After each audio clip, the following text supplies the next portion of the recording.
Okay, hello everyone. Welcome to the Tuesday, August 11th regular City Council meeting. Roll call, please, Mr. Montgomery. Mayor Gilman. Here. Mayor Pro Tem May. Here. Councilmember Rule. Here. Councilmember Lang. Here. Councilmember Whitman. Here. And Mr. Montgomery, would you lead us in the pledge, please? Of course. Thank you. Honorable Mayor, Council, members of the community, ready to begin. I pledge allegiance to the flag of the United States of America and to the republic for which it stands, one nation, under God, indivisible, with liberty and justice for all. Thank you. On the agenda, I have one change I would like to propose, and that is I would like to move up number 14 to be our first discussion item, so it will come in front of number 8, just so that our Chamber of Commerce representative cannot stay on the line for hours and hours, if everybody's okay with that. Yep, I'm good with that. Any other changes to the agenda? All right, no objections, we'll go forward. Any commission reports? None received, Mayor. Okay. City manager's report. Mayor, just a couple of items this evening. First of all, I just want to thank all of our public safety folks, first responders who participated in the National Night Out last Wednesday at Libby Park. It was a great success, well attended. We got some great footage thanks to our own Christian Kubikub, which is posted on social media. So just thanks, Chief, for everything that you did to make that happen. Great event. Secondly, this is just a little item that maybe a lot of you are aware of. Mayor, you and I met with the representative from the governor's office on Friday of last week, and during that meeting, he let us know that the state is pausing the Zone 0 implementation for the time being, and he didn't have a lot of details about that. He said this was in light of public comment and concern received, so we're going to continue to monitor that. I asked him for, is there a position paper or news? No, there's nothing yet that's come out. I searched around, couldn't find anything. So we'll keep you posted, but that's something he wanted to share with us. Thank you. Thank you.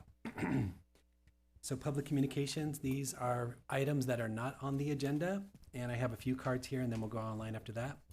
Ron Solarzano, please.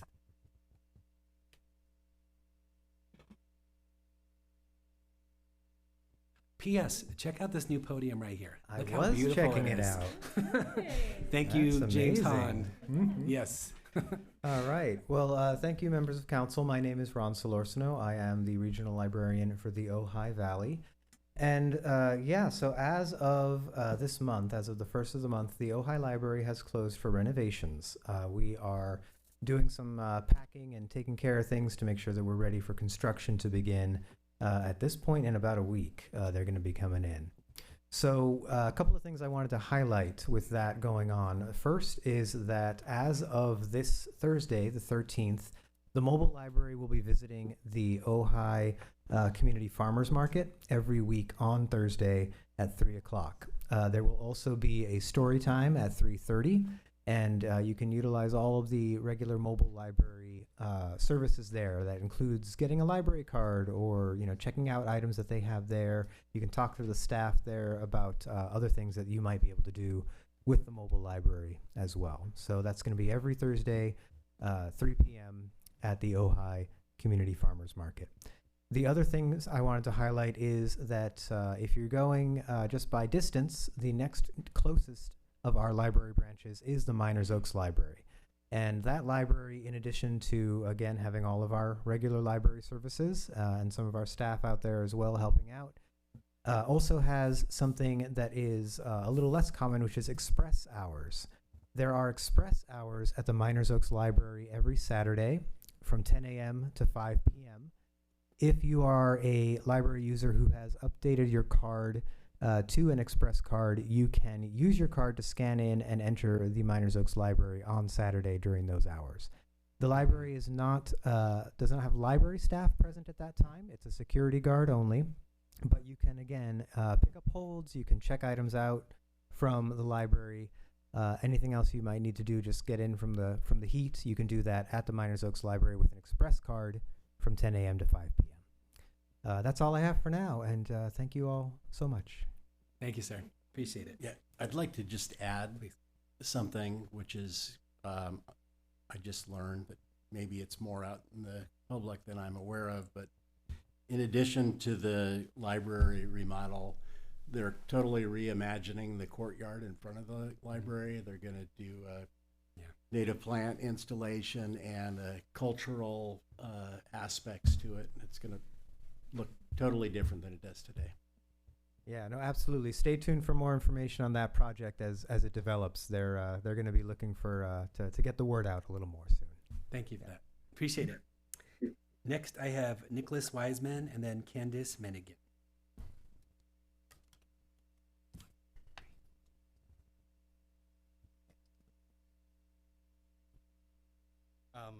Good evening, City Council members, Mayor Gilman, and city staff. My name is Nicholas Wiseman. I'm the president of the Ojai Film Society. I'm here tonight speaking on behalf of our volunteer board to help ensure that this 38-year-old Valley institution can continue presenting free summer films at Libby Bowl for our community. As you may know, the Ojai Film Society began programming at the Bowl coming out of the pandemic with the simple idea to make use of the Ojai beautiful summer nights and create a place where community could come together for outdoor films. At the time, former Parks and Recreation lead Renee Peace and the city generously invited us to use Libby Bowl as our venue. Now in our 5th year, the summer series has grown into a meaningful tradition for all ages with 27 screenings to date and an annual attendance of over 3,000 people. You can still attend this summer. We're showing Arrival on August 20th and Jurassic Park on August 27th. The reason we're here tonight is to request that the new Libby Bowl management agreement, and specifically the challenge date system within it, be reviewed by the City Council in the September regular council meeting. The Ojai Film Society is joined in this request by the Ojai Band, also known as the Ojai Summer Band, which has been performing at Libby Park for 35 years, the Ojai Pops Orchestra, now in its 10th year, performing on Sundays at the Bowl, and the Ojai Storytelling Festival, which has served this community each October for 26 years. All of us with deep roots in Ojai and long histories of creating accessible cultural programming for thousands of members of the public for reduced costs or free. Under the current challenge date system, community organizations cannot reliably confirm dates far enough in advance to properly plan, fundraise, contract with artists and vendors, promote events, and serve the public. Under the current Tier 1 process from May to October, a date may not open until 60 days before their event, followed by an additional 48-hour right of refusal time, which puts most organizations outside of the city's designated window for fee waivers. Prior to this new system, organizations could submit their dates in September the prior year, giving them 9 to 10 months to plan. Events at the scale of the Libby Bowl's capacity require months of advance work, and the uncertainty created by the new challenge date system makes responsible planning extremely difficult.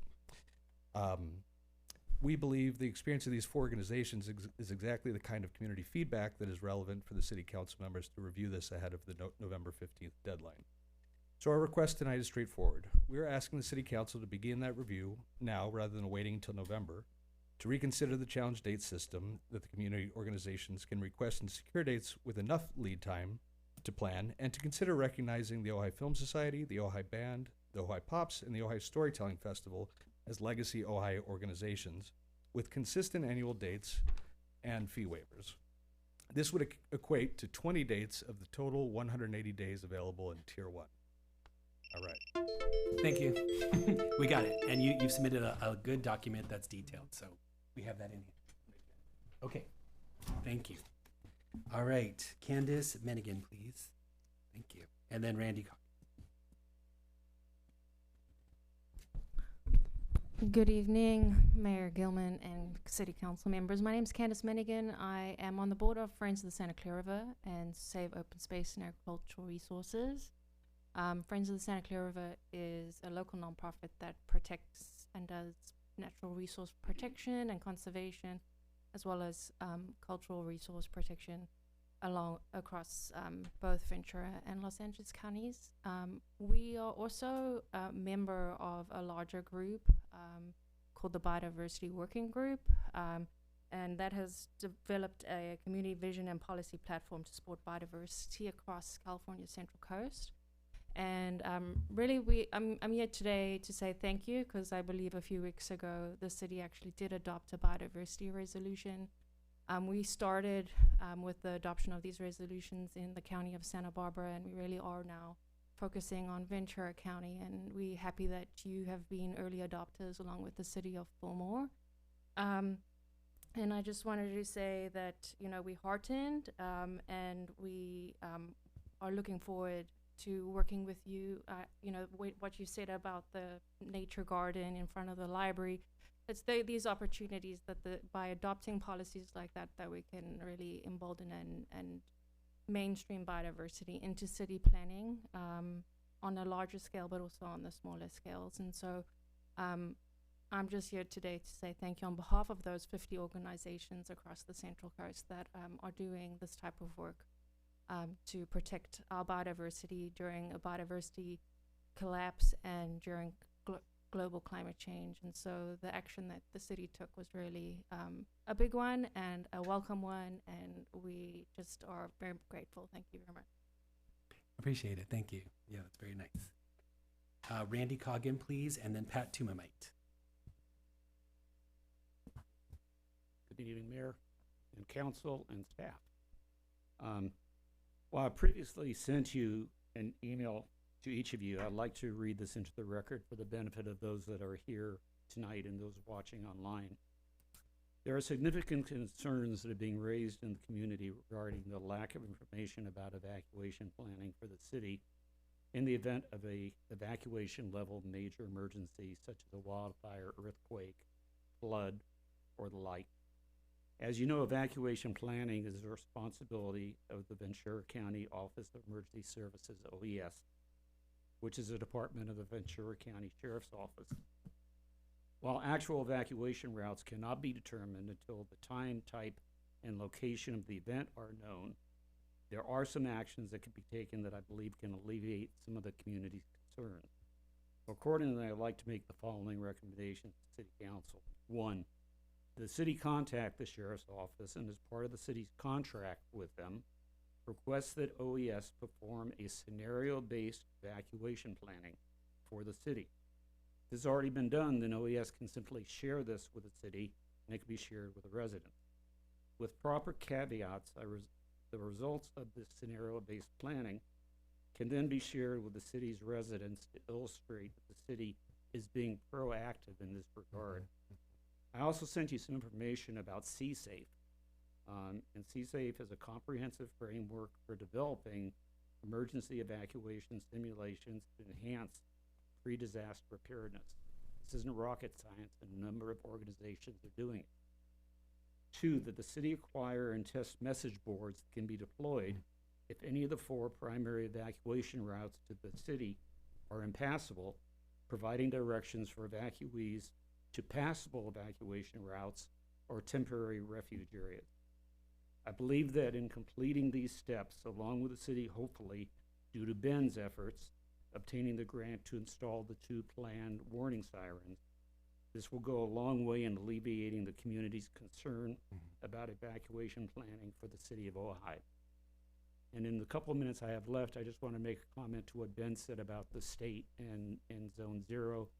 Those of us that are close to it knew this wasn't going to happen. The state's going to probably be 2 or 3 years from doing anything. But a reminder, and I don't see anybody here for fire tonight because Nick, I think, is on the Fox fire up in Washington State. But the county has its own Zone 0. So even without the state, there is the county Zone 0 to follow. And again, thank you for your time. Thank you, Mr. Coggin. I appreciate it. Pat Tumamite, please, and then Kara Martin. Good evening, Hello. Council, Mayor Hello. Andy Glim. The reason why I'm here tonight is basically I have a grievance about this consultation list that the city has with Native American people, such as myself and my sister Julie. Since my sister and I have basically left the Barbareño Ventureño band of Shumash here in the valley, the new chairman has asked the city council to remove us from the consultation list of the city. And beings that were local residents and people who have the experience and the knowledge of the valley, it's really beside us that, we're not involved. We no longer receive any notices of projects that are deemed sensitive to cultural resources in the valley. Some of the work that's being done now, especially this one Dignity project that's going on, they're having problems with finding native people to do the monitoring. We had one person that they were able to contact a relative of ours, Frank Arredondo, and because he's not on the list, they couldn't hire him. So my sister and I, they certainly aren't going to hire us because we're not on the list as well. And it's not like we're not involved. We're definitely involved with what goes on here in the valley. And I find it really biased and actually hypocritical of the situation, because it's funny that I received this award of preservation in 2024. For what reason? Was it a going away gift? No, I'm still here. We still exist within the city of Ojai. And I feel that, the non-residents that don't know this valley don't know it like my sister and myself. So it's besides me to feel and think that, that the city would follow within a policy that basically doesn't involve your most important expertise with issues of cultural resources and archaeological sites and knowledge of the history of the valley. Ojai is a native Chumash name, and it represents our people. And I would certainly like to see change come within the city and address this with this group, the Barbareño Ventureño Band of Chumash Indians, and ask Matthew to. Thank you, sir. I appreciate it. Kara Martin, please. Yes, did you have something? Yeah. Oh, go ahead. Go ahead. No, we were looking at each other. I Because see. I'm just, when did this happen and why and how? And what can we have a discussion about this would be my request to get Yeah, information. I would and- recommend this could be a future discussion. There is a city council resolution that governs how the list is established, and the city coordinates with the chair to establish the list. So Okay. we can put this on a future agenda if you like. I would much Yes. Yeah. appreciate that. Yes, I think it's a you. discussion worth having. Thank you. Great. Thank you for bringing that up. Kara Martin, please. Thank you. And then Russell Spinney. Good evening, Mayor Gilman and members of the City Council. My name is Kara Martin, and I am Director of Performances to Grow On, the nonprofit that produces the Ojai Storytelling Festival. I'm here tonight to talk about how the city's contract with Ojai Valley Music has affected our organization, specifically our ability to plan the Ojai Storytelling Festival and hold it at Libby Bowl, where it has taken place since 2000, the year 2000. Putting on an event like this takes extensive advanced planning. We book performers of national and international standing, arrange their travel and lodging, build out our marketing for months ahead of time, sell tickets, line up volunteers and vendors, pursue sponsorships and grants, and commit funds long before the festival itself begins. This year, as we started marketing on our usual schedule, I learned that another nonprofit had been given permission to use the bowl the same weekend that we have used it for years. Ojai Valley Music had granted the use of the bowl for a fundraiser without following the standard application process required of everyone else. As a result, we've had to relocate our Friday and Saturday night shows. But there's a deeper problem.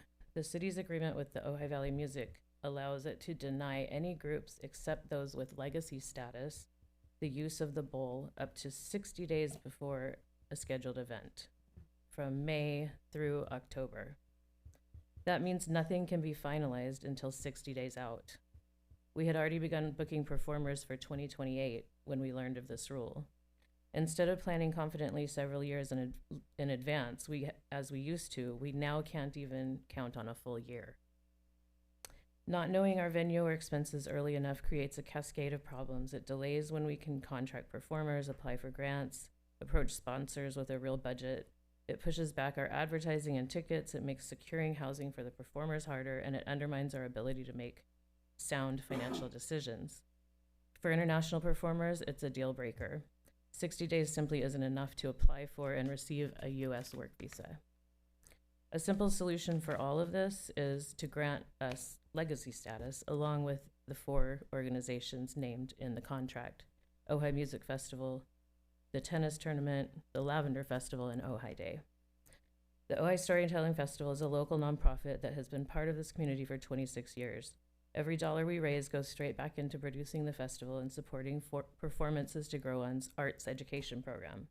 We recognize the city has a responsibility to manage Libby Bowl well and love what Ojai Valley Music has brought to Ojai, but I hope the city will take a close look at the unintended impact this agreement has had on long-standing local nonprofits events and work with us so that organizations like ours can keep planning with confidence and remain part of Ojai's cultural life.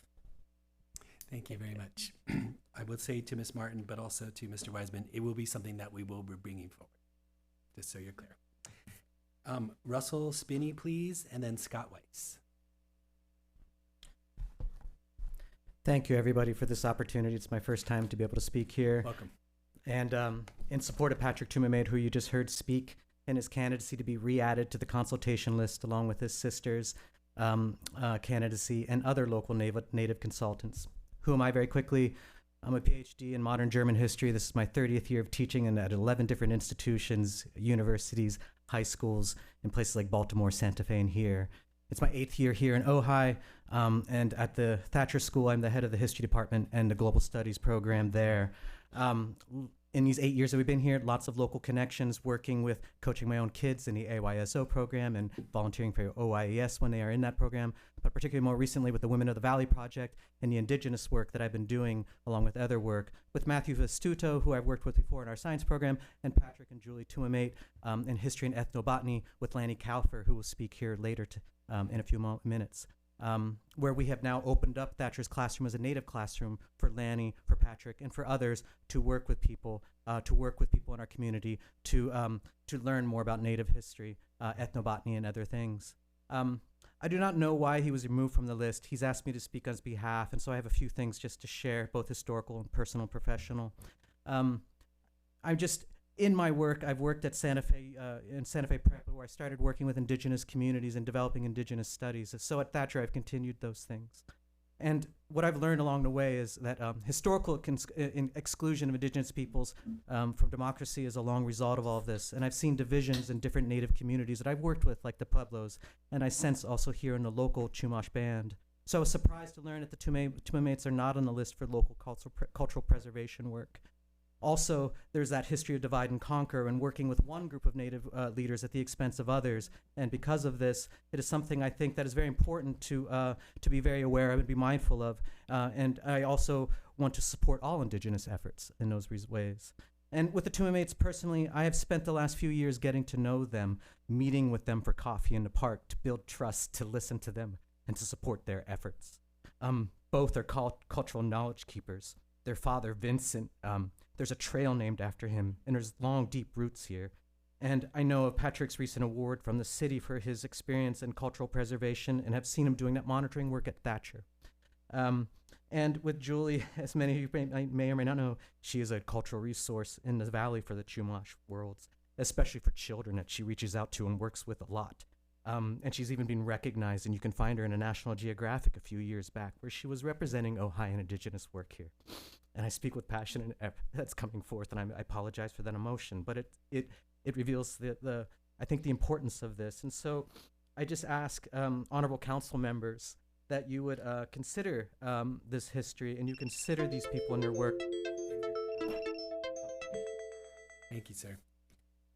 Scott Weiss, please, and then Clay Creasy.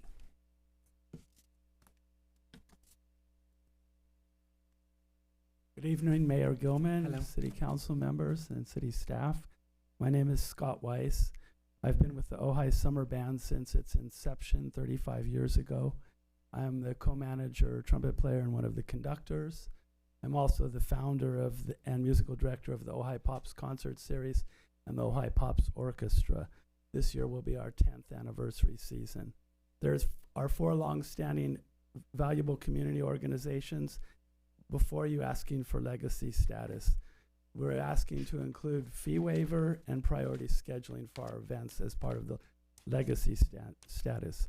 The Ojai Band has been creating free Norman Rockwell-like concerts in the park bandstand for the last 35 years on Wednesday nights. This Wednesday night, the concert will not take place. It was preempted by the Gypsy Kings, an Ojai Valley music event. This should not happen again. The Ojai Pops concert series has been waiting for the 60-day window for our October 4th concert date to be released. It was released on August 4th, 60 days before. But the problem with this is we have an event in the end of September. So we actually have only 26 days to do our booking of events, to do our marketing, to do our planning, and it's just an impossible way to work, basically. It'll be very hard to get anything ads in the newspaper, let alone get all of the groups booked. We've brought a woodwind quintet, a professional woodwind quintet up from Los Angeles. We have a French horn quartet that comes from Santa Barbara County. We have the Pops Orchestra is about 45 musicians with singers, and we have jazz groups that have presented as well. In 35 years, there have been numerous city council members, city managers, and city attorneys. We hope that these organizations will outlive all of you and all of us. You have the opportunity and responsibility to shine and to provide for a vibrant future for these 4 organizations by providing legacy status to these organizations. We ask that you pass a resolution to provide legacy status at your next city council meeting. I've provided Weston with a document that has a draft resolution that I'd like you to look at, and also a draft Section E of the contract challenge system. Thank you very much. Thank you, Mr. Weiss. Clay Creasy, please, and then Lanny Coffer. Mayor and City Council, I've shared a document that Weston has taken, and it shows the pacing of financial reporting that has happened over the past several years in Ojai, going back to 2018, 2019. If you look at these numbers, we have 2 major financial reports that we issue, one to the state of California and one published generally, the financial statement, audited statement each year. As you can see from this report, for the first 3 years in my charts, from 2018 through 2021, we were pretty much publishing on time. After that, what you see is an accelerating pace of late reporting. The State of California report, they call it Financial Transaction Report, or FTR, we used to be on time, which is January 31st, back in the good old days, through 2021. But since then, we were 48, 62, 74, now 181 days late. So the last 4 years, it's been late and getting later. And we owe the city owe the state a relatively small fine when you're late. And frankly, I don't even know for sure whether they assess it or not. But in theory, there's some financial consequence with being late. The financial statements, the audited statements, have also been later in an accelerating way. Your policy, the financial policy that you adopt, as well as the state guidelines, say for each fiscal year, you should have that statement published by the end of December. So year ends June 30th, you got 6 months to publish. We are still in a state where we haven't even published the audit from the year that ended June 30th of 2025. So you're over a year late with that. I'd love to point fingers and find villains, but the truth is, I think life is just getting a lot more complicated, and this accelerating trend predates your new city manager, it predates all your finance directors, and by the way, you're on your 4th one now in the last 17 or 15 months, excuse me. So my recommendation, if I was CFO of this city, I would have 2 job requisitions in now, one for a financial planning manager and another for an accounting manager, because you're obviously understaffed. Maybe in the old days, 5 people was the right number. Now it's obviously not. And if you go 4 years and it gets worse every year, At some point, you can't blame turnover anymore. You just have a basic structural under-engineering of this staff.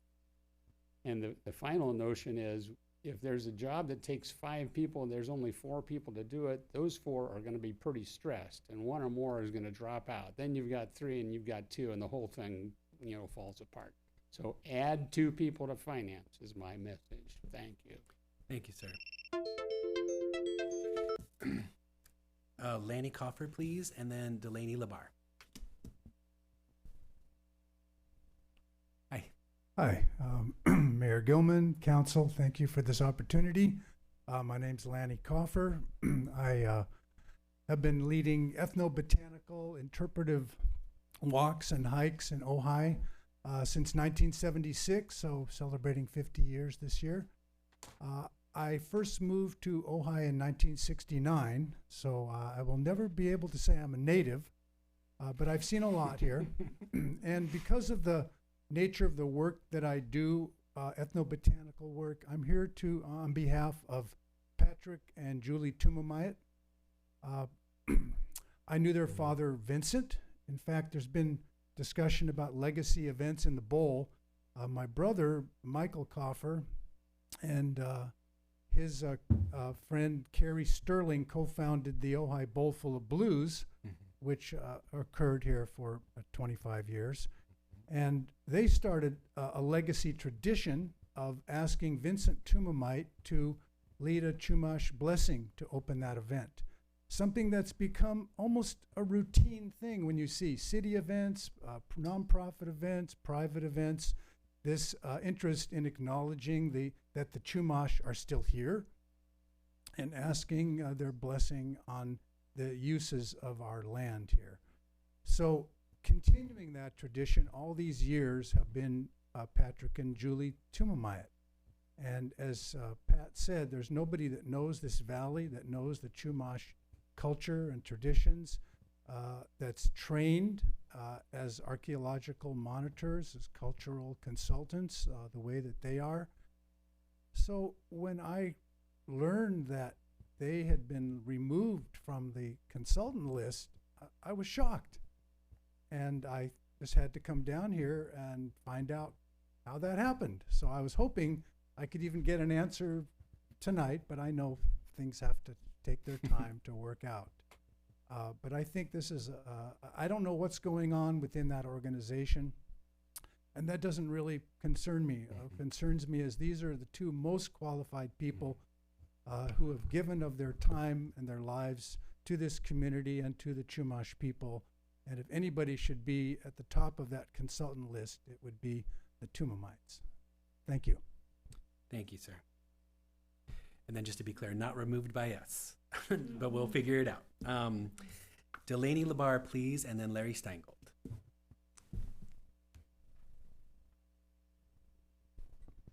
Good evening, Mayor, Council, staff, one and all.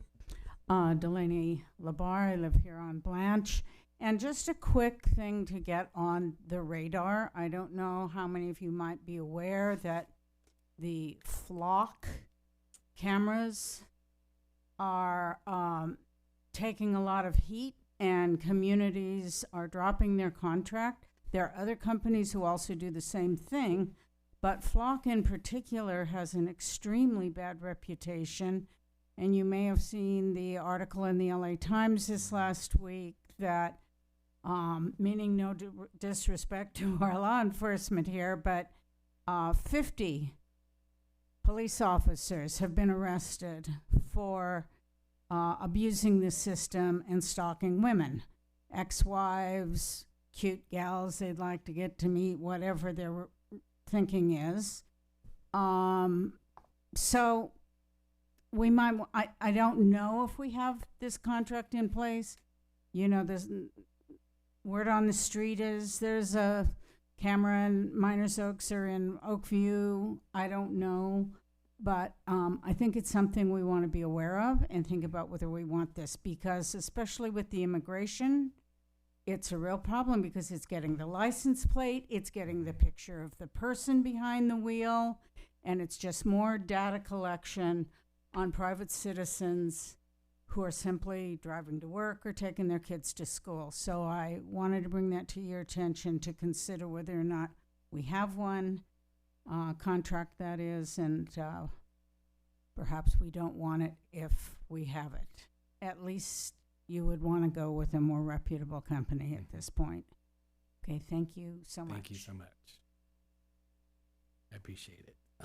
Larry Steingold, please, and then Leanna McNeely. Hi, Larry. Hi. I want to thank the mayor for the assessment meeting we had at St. Thomas, where we had a good crowd, people from the insurance companies, and the mayor made a suggestion that we should waive fees for fire hardening, fire trimming, anything related to fire. That's something you can do today or next on the agenda meeting, or however it works out. I know it's not a lot. It may be a lot to somebody, but it's $225 for me for each time we had to redo the tree. And I think it's something that will be helpful. It shows immediacy. It shows something is being done now, and it doesn't amount to a lot of money in the scheme of things. After listening to the people regarding the theater, the Playhouse, Libby Park, maybe it's time to re-look at the contract to see how we can make it better, make it different, make it more acceptable for the legacy, for other groups, for new groups. And one last thing, please move the agenda to Thursday.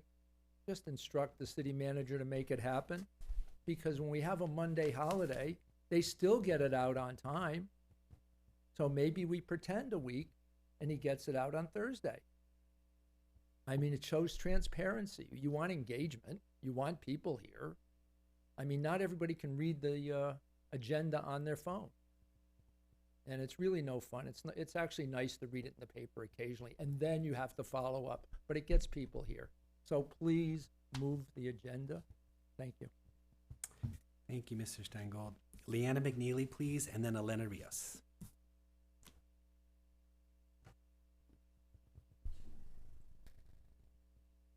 Good evening. My name is Leanna McNeely, and I'd like to begin by thanking the mayor, Mayor Pro Tem, and council members for their service to Ojai. We know you don't have to be here, and you deserve our respect, our gratitude, whether we agree with you or not. With this administration, this council, building on the work of past councils, has achieved more than any council I can remember in the last 40 years. You deserve thumbs up for the work that you've done. You've done good things, you've made big commitments, and you've made me proud to live in a city that works so hard to make life better for all of its citizens. Tonight I'm speaking as a member of the Ojai Rotary Club of the West.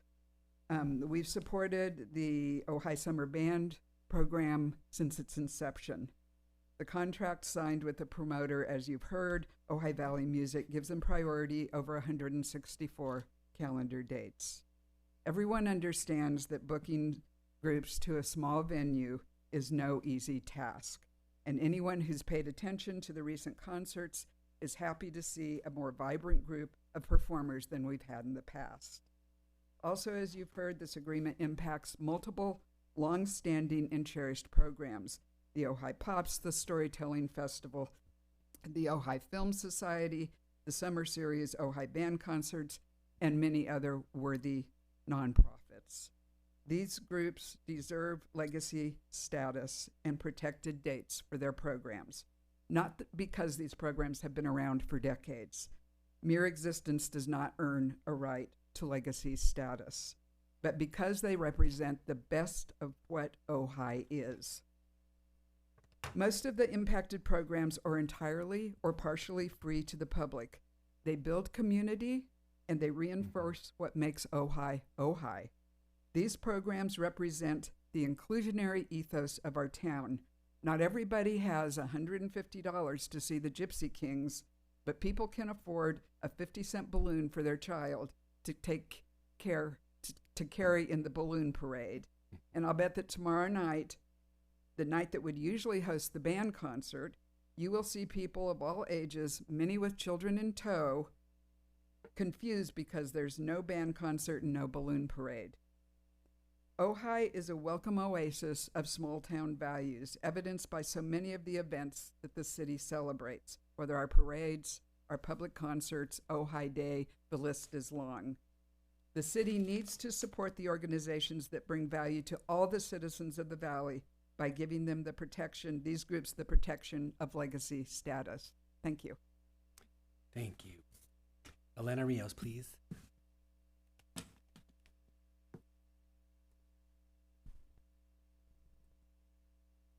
Hi. Council.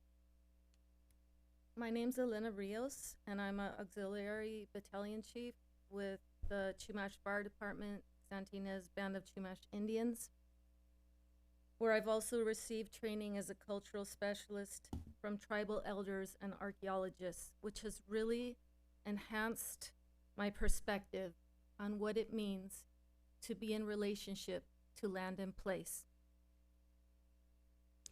I'm also a nature connection guide and a cultural practitioner myself.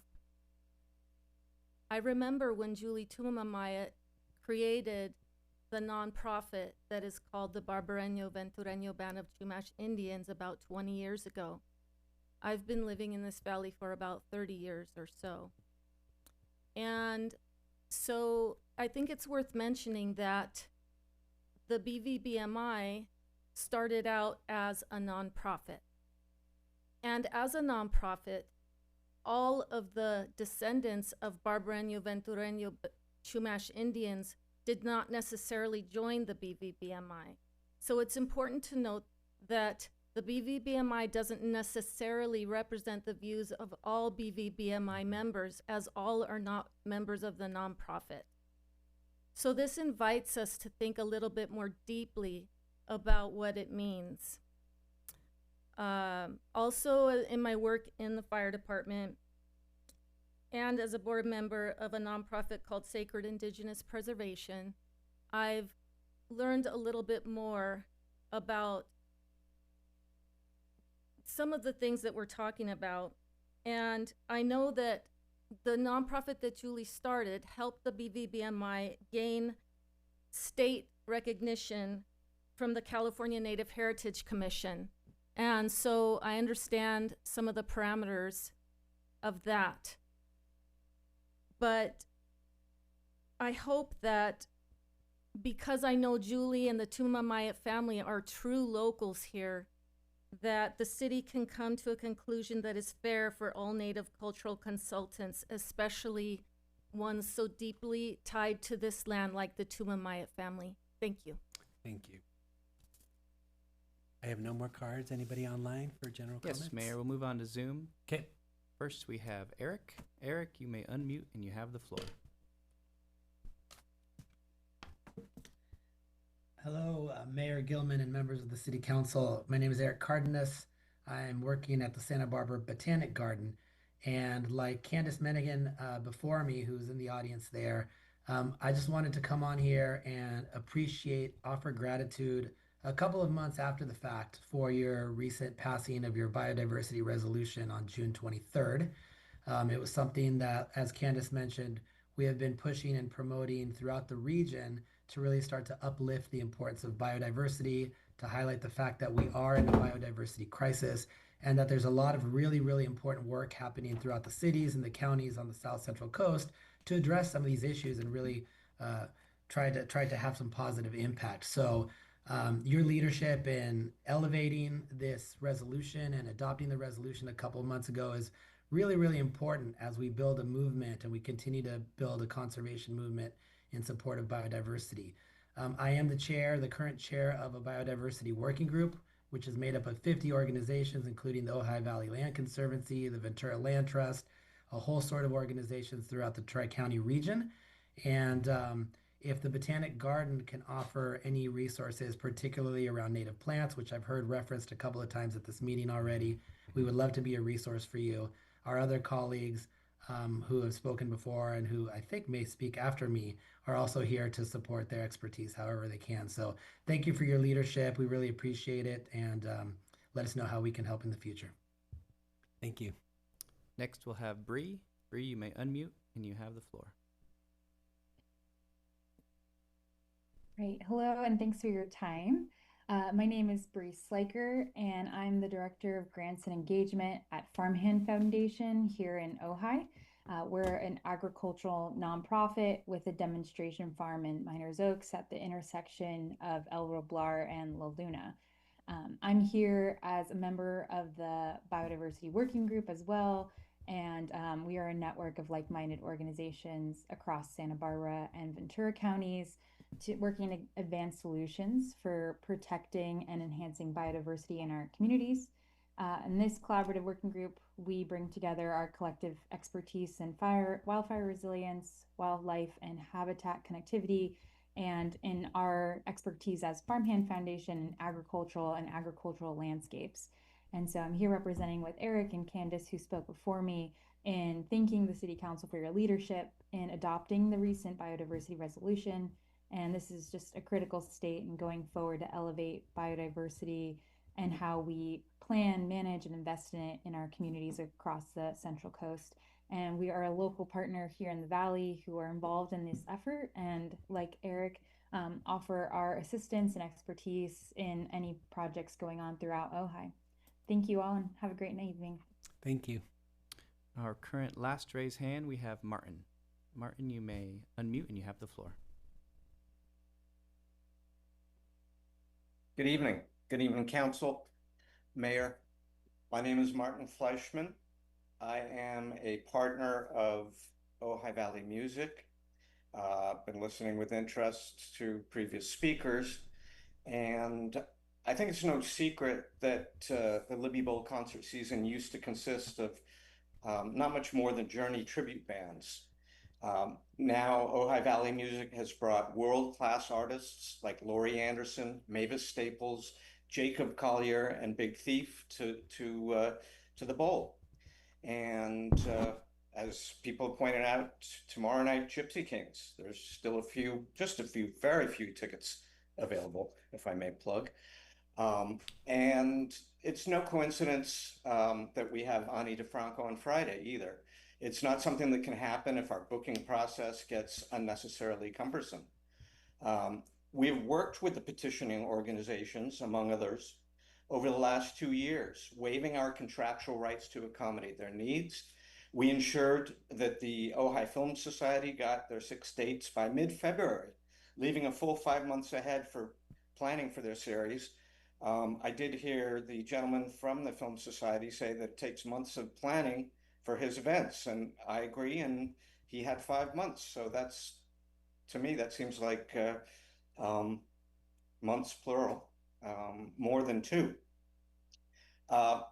We have also done the same for the Pops, although I have to concede that we did hold off for a while on a few of the requested dates. We ended up booking artists on several of them.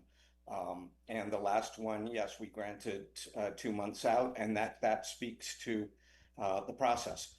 My questions for the petitioners, especially the OFS, are what aspect or aspects of this year's process need adjusting? How was the series negatively affected by this year's process? And if there were indeed issues with this process, why was no attempt made to reach out to us to resolve issues before coming to the mayor and council? Our booking process requires flexibility. We hold blocks of dates for artists, sometimes of a week or 2 weeks, and have to wait usually several months for the artist to decide which of those dates works for them to route their tour. And if anyone needs further explanation, I'd be happy to sit down and tell them how this actually works. There's also our productions, which need lead time of a day, sometimes 2 days. And we have potential solutions that we'd like to bring to the table and explore further in a non-political and neutral fashion. It is, at this point, for us to get locked out of 20 dates on at prime time is not going to serve anybody well. So let's talk about this further. Thank you, sir. No more raised hands on Zoom, Mayor. Okay. Something I want to depart from the usual just a little to say this.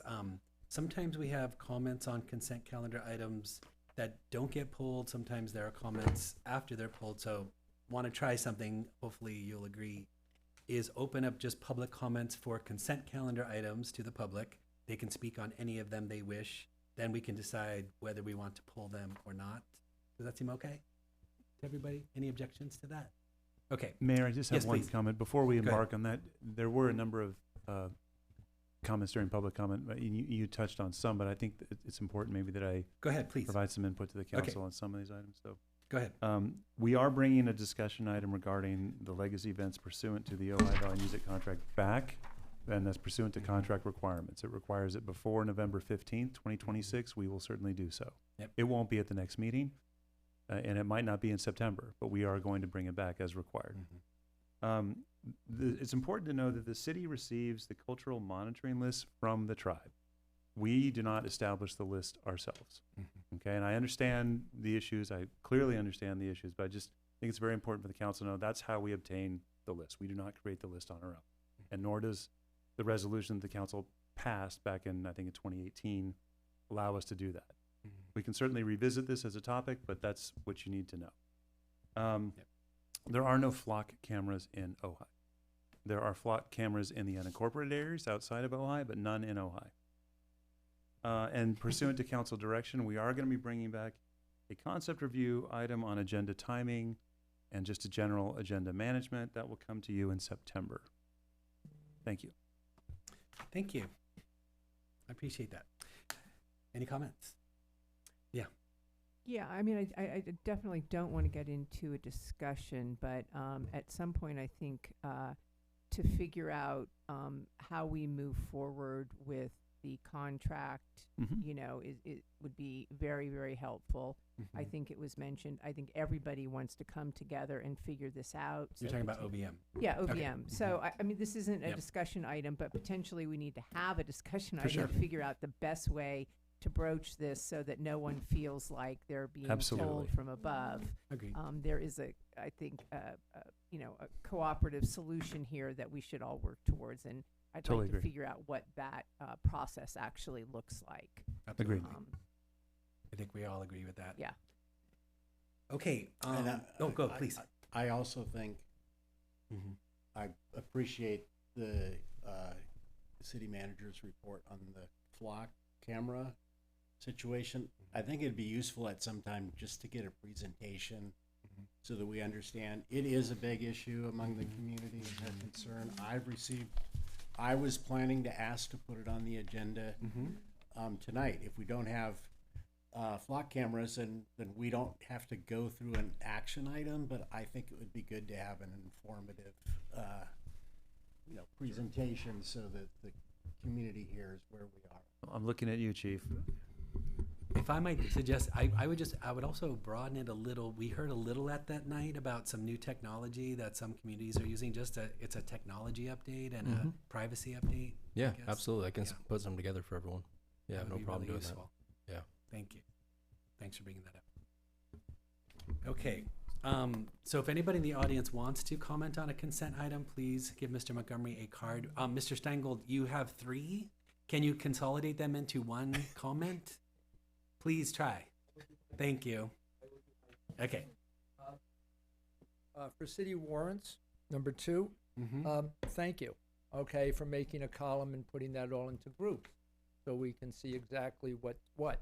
Is it possible for the next month, next agenda, to have a rolling total on each one? So now we have a separate column that says 30,000 went to this attorney this month, and then we gave him another 30, so that total will be 60.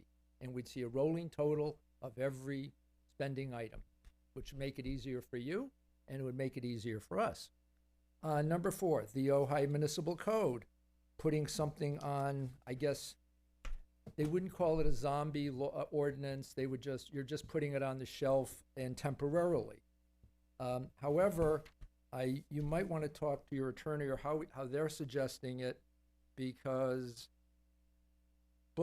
laws on the books that are not enforced chill people. They chill things. People look at it and go, well, it's there. When are they going to put it back? I don't want to get caught in betwixt and between, because somebody sent me this information on Petaluma and regarding the gas reach code, and there was a lawsuit that they put it on the books and put it on the shelf, and it's unenforced, but it's still there. So the Department of Justice sued them, and Petaluma took it off, and so now it's not there, and one other town does. Okay. Last one, number 5, the MOA. I sent you letters on this. It is not the amount of money that I'm concerned with. It's the justification that city staff says, just pay it. It's the attitude. It's our money, it's your money, and it's like, oh, just pay the bill. Don't look behind the curtain. Don't look at how much it costs. Don't look at why it's going up. Don't look at anything. Trust me, just pay it. And my guess is they're probably right. The cost of getting a new number and all that, it may be cost more, not worth the effort, but you have to justify it to us that they're saying to you, just pay the bill. Don't look. I mean, if this was your home money and somebody said, oh, just pay the increase, don't ask why. Just pay. And I think that's the wrong attitude. You're stewards of our money. You're stewards of the city. Good, bad, or indifferent, we got to live with what your decisions are and the attitude. We don't have enough money to spend for everything, but every dime is precious. So, oh, one last thing. The cash investments, great, $1.4 million. Looks like, is that for a yearly number, or that's the number for we've earned so far on the warrant, the amount of investment? I'm sorry, the cash investments. Sorry, and that would be, anyway, spend it wisely, please. Okay, thank you, sir. Anybody online for consent items? Double checking, Mayor. No raised hands. Okay, moving on to the consent calendar. Does anybody want to remove anything? Yes, go ahead. I'd like to just pull 5 and 6. Okay. Okay. And I'd like to pull 2. Okay. Anything else? Okay. I'll move that we approve consent items 1, 3, 4, and 7. I'll second that. Okay. Any discussion? Roll call, please. Yes, Mayor. Councilmember Whitman. Yes. Mayor Pro Tem May. Councilmember Rule. Yes. Mayor Gilman. Yes, thank you. Councilmember Lang. Yes. Okay, so let's look first at number 2. Yes, so this is just very brief, and I'm just pointing out something. It's on page 35, which is our total legal expenses are $194,041.57 this month, I'm assuming, or is it this, is it this warrant? If we were to put that out, let's just up it to 200,000 and times that by 12, and you will see where we are at costs on legal expenses. And that's not to say that these legal expenses aren't justified or aren't needed. They're just really high. And I would caution the council about moving forward with being able to bring these down at your earliest convenience. Am I correct in, I'm seeing on the warrants that we see some items that are listed twice, and I made an assumption that that is because of our break? No, Mayor. Okay. That's correct. This is for matters related to the TOT. Well, sorry, one's related to the TOT hearing, right?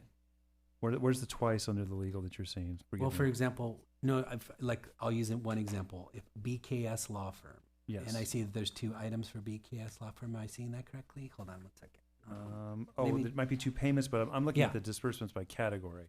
I was seeing 2 payments because I thought I'm seeing May and June here payments. So I just made the assumption that since we did not meet. And we have Ms. Palmer on the line. Okay. Ms. Palmer, can you hear us? Hi, yes, good evening. Thank you. Yes, Mayor, your assumption is correct. It's because we had the break, so the warrant is a little bit lengthy this time, just to kind of catch up from that last meeting. So yes, we have multiple months within this one warrant. For example, there's 2 sheriff items in the warrant. Yes, correct. They're not duplicate. No. We just had 2 invoices, correct? Right. So I was hoping that large bottom line was for that reason. Not to say we can't do better. Well, I think we would have to go back and actually, tease it out to say what time span it actually was, because sometimes we don't get bills. We get one bill every 2 months. So in that case, it wouldn't be a double time span. It Fair would be enough. the same time span, only we just got the bill. Yeah. So, it's clear to say this time span may be over 2 months, but we still may have only gotten a bill for 1 month in that 2 month span. I hear what you're saying. Okay. I hope I understand. Yeah. So I would say that we can't devise a plan for reducing our attorney's fees unless we understand on kind of a comprehensive basis where they came from, why we incurred them. And so would be happy to get a report from our city attorney to address, should we expect this going on and adjust our budget, or are there ways that we can, create efficiencies? And we may have to make some decisions about things, but that's the right way to approach if we're concerned that our attorney's fees are excessive. That sounds reasonable. And I will just say that, there are other totals here that are also extremely high that we might need the same understanding for. I was just looking at the attorney legal fees. And Bethany, I love you. It's not personal. We're happy to bring It's back not a personal. report. Yeah. But I like the suggestion, and I like the sentiment, of course, and I want that too. So I wonder if we can bring that forward to say we may ask the firm, does this look like a trend? Do we need to look at this again, or how can we mitigate our course? Thank you. Anything else on number 2? Just want to make sure, Yes, Mr. Montgomery, you caught that as a potential. Thank you. That was all for me. No, thank you. Okay, so motion to move consent item number 2. I'll make the motion. Okay, second that.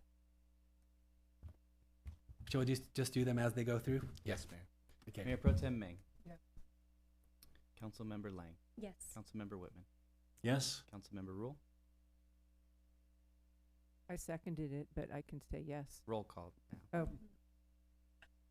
No, Okay. you voting just yes or no, I guess. Oh, okay. So seconding, it doesn't assume a yes. Correct. Okay. Yeah, Susan needs to say that. So, given all of that, I'm going to abstain. Okay. Yes, for me. Okay. Okay. All right. Now on to number 5, the ratification between the county and the sanitary district. Yes. Okay. I pulled this because I actually toured the sanitary district and learned about the algae, the new regulations, and about their entirely new equipment that they use to clean the algae. There's been a lot of upgrades there.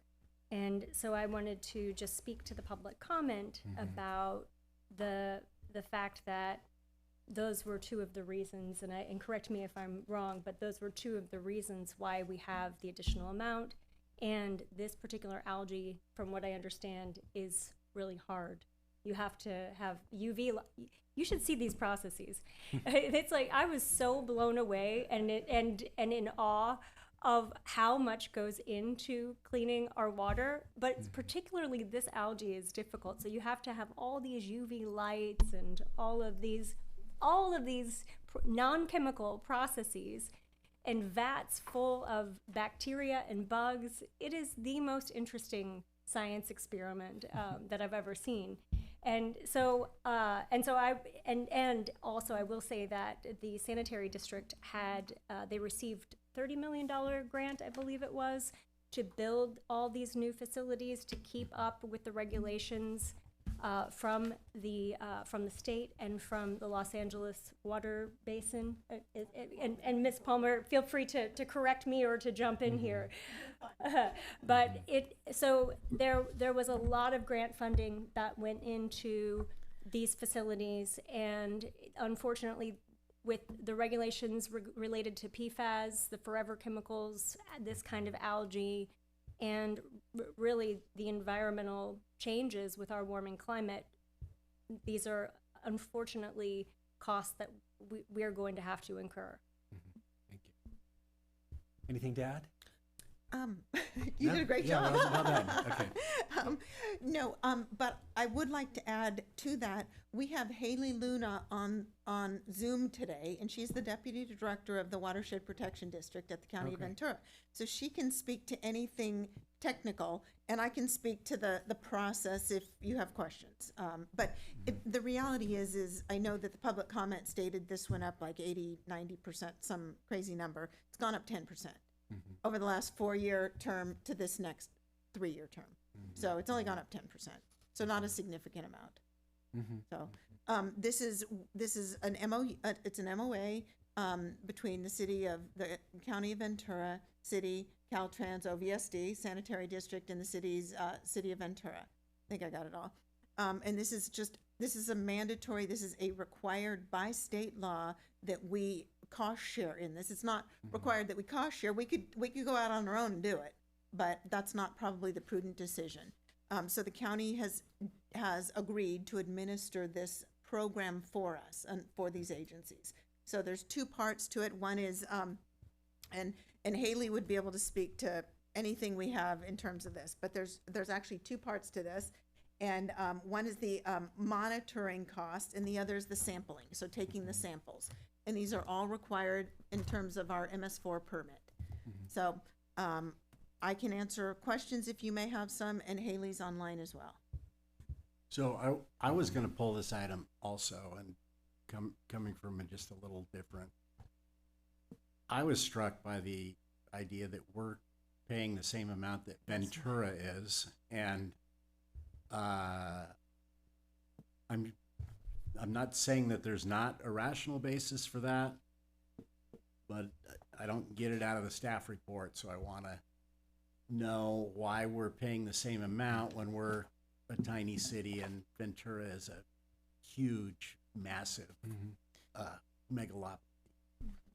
And of course, this is the first year that I've been involved in this. This was originally, it goes way back, 15 years or so. And in 2020, there was a negotiation of this MOA, and it was prior to my time here. And then it was, then we're at this 3-year term that we're looking at right now, so in 2025. And of course, those are questions that I had too. I'm like, well, that doesn't seem right.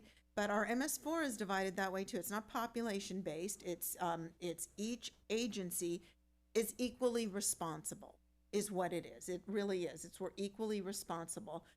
It doesn't seem fair. I understand that. I don't know if there's a way to negotiate that or not. But perhaps Haley can speak to that. But that was something that I thought was interesting. But again, our MS4 permit, this stormwater stuff is, it appears that each agency has just this equal responsibility in doing the testing and all of these things. And I guess my thought is that on an agency by agency basis, that seems fine, but that means that our resident taxpayers are paying for this at a rate of about 10 times that residents of Ventura are paying for this. Yes. And I don't disagree with Yeah, that. and I guess if we have an agreement in place, I'd like to see us at least look at doing some, bringing the issue up in the future. So I guess what I could add to that, so the agreement tonight, it's a 3-year term, and so we're in the 2nd year term, and we will be renegotiating. The county will be going out to bid next year for proposals for a new 3-year term. So I think that would be our opportunity to bring this matter up. Okay. Great. Yeah. So Ms. Luna, I would anything expect that. I was just gonna, anything to add to that kind of, when we come back and renegotiate, we would want to look at some kind of proportional sharing, if we could do that. Hi, Haley. Hi, Hi. good evening, Mayor and council members. When we reopen the MOA to negotiate the next term, we're definitely open to concepts. The way that it's been structured in the past is that we've equally cost shared those receiving water costs because they're not based on a number of samples per jurisdiction. We're sampling in the river. And from that perspective, you know, Ojai is in the upper portion of the watershed, you know, so Ojai theoretically influences most of the monitoring points that we have along the main stem of the river. But ultimately, the monitoring program was established by the TMDL requirements that the Los Angeles Regional Water Quality Control Board adopted. We're required to conduct this monitoring. It's a requirement of our MS4 permit. And so we've, in the past, equally cost shared, but when the MOA is up for negotiation, we're open for all ideas and willing to discuss any points that the city has. Thank you. I appreciate that. Mhm. I think the spirit of Mr. Steingold's request was simply, we wouldn't have to have this entire conversation, but a few lines to explain the cost increase would have been sufficient if I understood. So that's easy enough. We can do that. Okay. Okay, I'll move to approve it. Second that. Roll call. Yes, thanks. Councilmember Rule. Yes. Councilmember Whitman. Yes. Mayor Pro Tem Meng. Yes. Councilmember Lang. Yes. Mayor Gilman. Yes. Thank you. That was good. I appreciate that. Okay, now number 6, the interagency agreement with VCTC. Yes, for this one, I brought it forward just to draw everyone's attention to it. And also, we are receiving an award of $877,000 from VCTC. I am the liaison on the board. And I just wanted to give a huge thank you to the agency, to Martin Erickson, who is the executive director, general manager, and just acknowledge the receipt of this so that it's on record. And with that, I'll move approval. Yeah, second that. This is great news. I have a question. Yeah. Maybe I don't know that we can answer it, but it's for rail and transit, and obviously we don't have rail, and so I'm interested in what the transit component of the grant is for, you know, what types of benefits are we going to get? I'd love to have Ms. Cervantes answer this question. Go ahead. Yeah, so for this particular grant, we do have the EV trolley that's on order. That's part of this grant. We do have other capital improvements like electric battery charging infrastructure, operational support, and other operational needs like a new vehicle for the transit supervisor, things of the sort. So it is mostly based on capital improvements like vehicles and infrastructure for that, but also it does cover some operational costs. Do you want to hit on the cost of the EV trolley? $581,000. Right. Yeah. Well, it makes me feel good that we're asking for and receiving money. Yes, right, of course. Exactly. Okay, we have a motion and a second. Roll call. Thanks. Councilmember Whitman. Yes. Mayor Pro Tem Meng. Yeah. Councilmember Rule. Yes. Councilmember Lang. Yes. Mayor Gilman. Yes. Thank you, everyone. Okay, we are moving on to discussion items. And our first discussion item, we are going to take on number 14, professional services agreement with the Ojai Valley Chamber of Commerce. Thank you, Mayor. I'm Thank going you. to tag team this item with Norma, and I'm seeing that we have our Chamber Executive Director on the line. Miss Carla, can you hear us? Just want to make sure we have a good I can hear you, yeah. Okay, great. She's calling in from the East Coast, so we thank her for being here. Okay, and normally let's just jump in on this, if you don't mind. This is a proposal to renew the city's agreement with the Chamber for professional services for this fiscal year. There is a scope of services attached to this. This will become a professional services agreement between the Chamber and the city.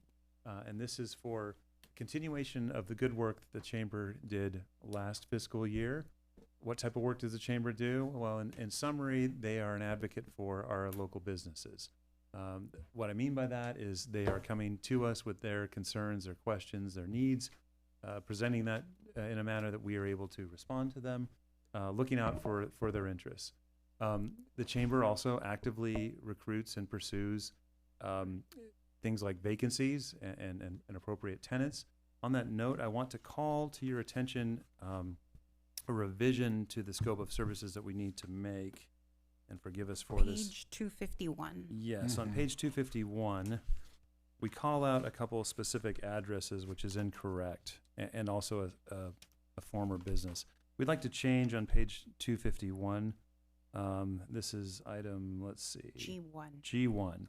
G1. Continue to research and recruit possible tenants for commercial properties.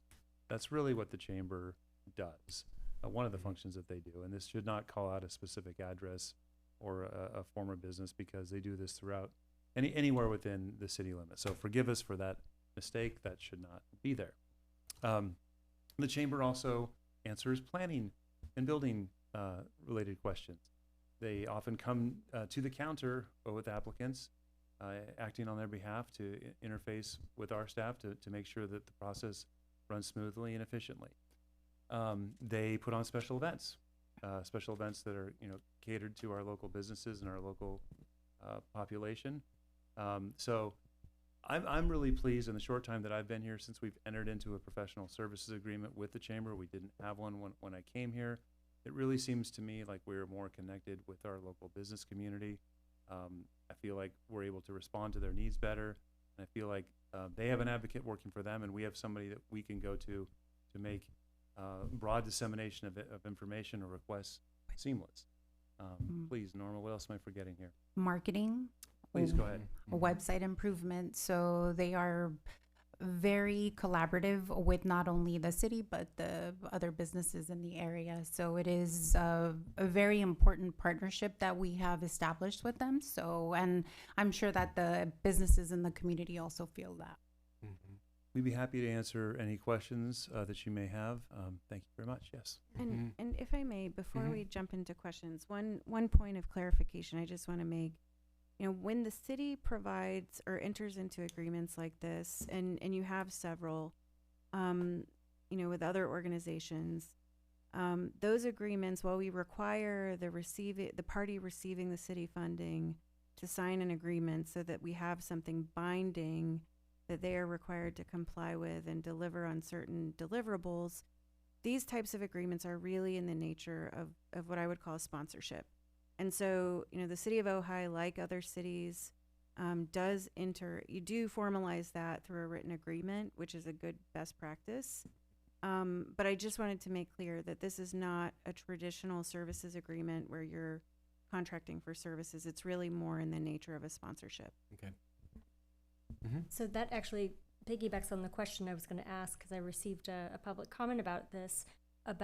So we don't need, this wouldn't be the kind of, if we're doing a sponsorship type of contract, we don't have to go out for an RFP. Is that correct? That is correct. And so the cities, you could, so for example, your Arts Commission grants are sponsorships that go through a competitive process. But I think historically, for other city sponsorships, you haven't done that, and you're not required to.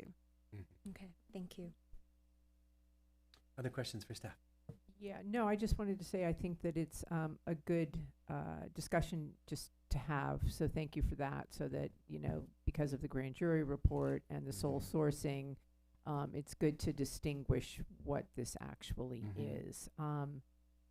As far as other questions, I think I can wait until we get into discussion. Thank you. Okay.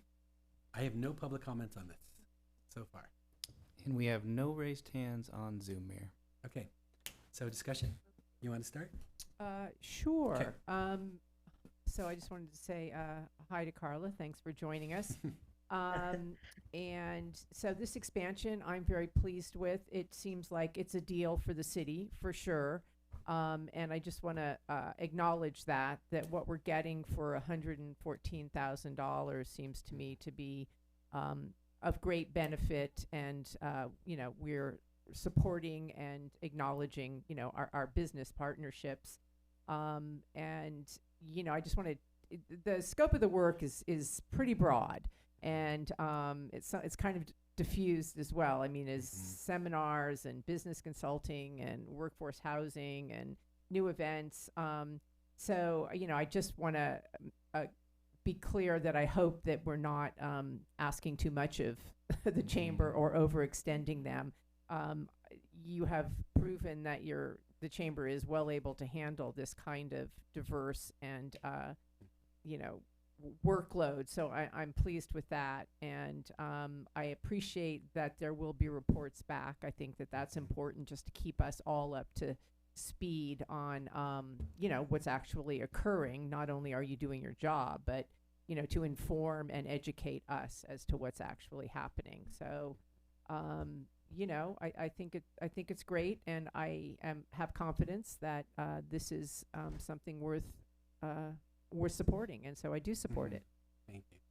Yeah, I was going to bring up just one example where it would have been difficult for the city to step into this role, but it had to do with signs in the arcade and in the arcade area. That means behind the arcade and across the street, where what the chamber did was gather the businesses together to talk about the issues, then to work with the staff around at least something interim until we understand there's some possible ordinance reconciliation or revision that might need to happen. In any case, that was a role where there's an arbiter who is representing sort of the interests of the business wanting to do something that's amicable and compromised. So I felt like we're in the midst of something that could have been very difficult. That's what the business advocacy is exactly what I believe we should be supporting and sponsoring. Yeah, I just wanted to add, to piggyback on what everybody else said, that that Carla works tirelessly, and so yes, this is a very broad scope of work, but this is all what they're doing right now. And so so Carla, I second Councilmember Rule's comment that if this becomes too much, we can review it. But I've really seen how the local long-time businesses in Ojai have benefited from this and from all the renewed growth and interest in the chamber. And I see how new businesses and individuals coming in as entrepreneurs are being nurtured by the chamber and supported for everything from looking for grants to going and getting permits to finding customers and marketing themselves. I think that the chamber is doing an excellent job, and all of the workshops and events that they've had, educational events, have been very beneficial for founders and anyone who has a small business. So I am very much in support of moving forward with this. I have a few comments and concerns. With respect to the sponsorship versus services issue, there was, and city attorney wouldn't be aware of this, but there was a lot of discussion back when James Vega was the city manager over whether we should be sponsoring nonprofits and whether that should only occur in circumstances where they were providing a service that the city would otherwise be providing.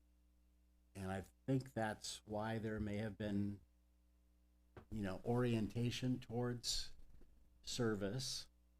And I also have, some concerns because my first orientation on hopefully everything we do is,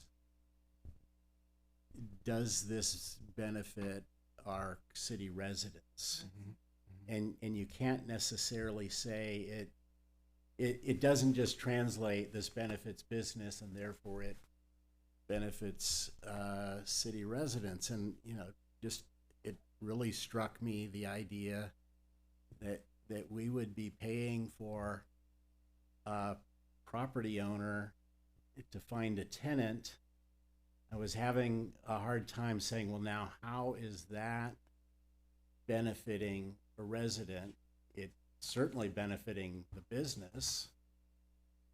And they're going through the long list that we have, and I appreciate the work that was done to do that, but there were a lot of items that would fall into that same category where I was trying to figure out. And so, you know, for me, I would want to spend more time probably talking to Carla, maybe Norma and Ben as well, so that I got a handle on the idea that, okay, this is a benefit that you can tell your, you know, your resident who's saying, why are you spending our money on those businesses? Spend the money on me.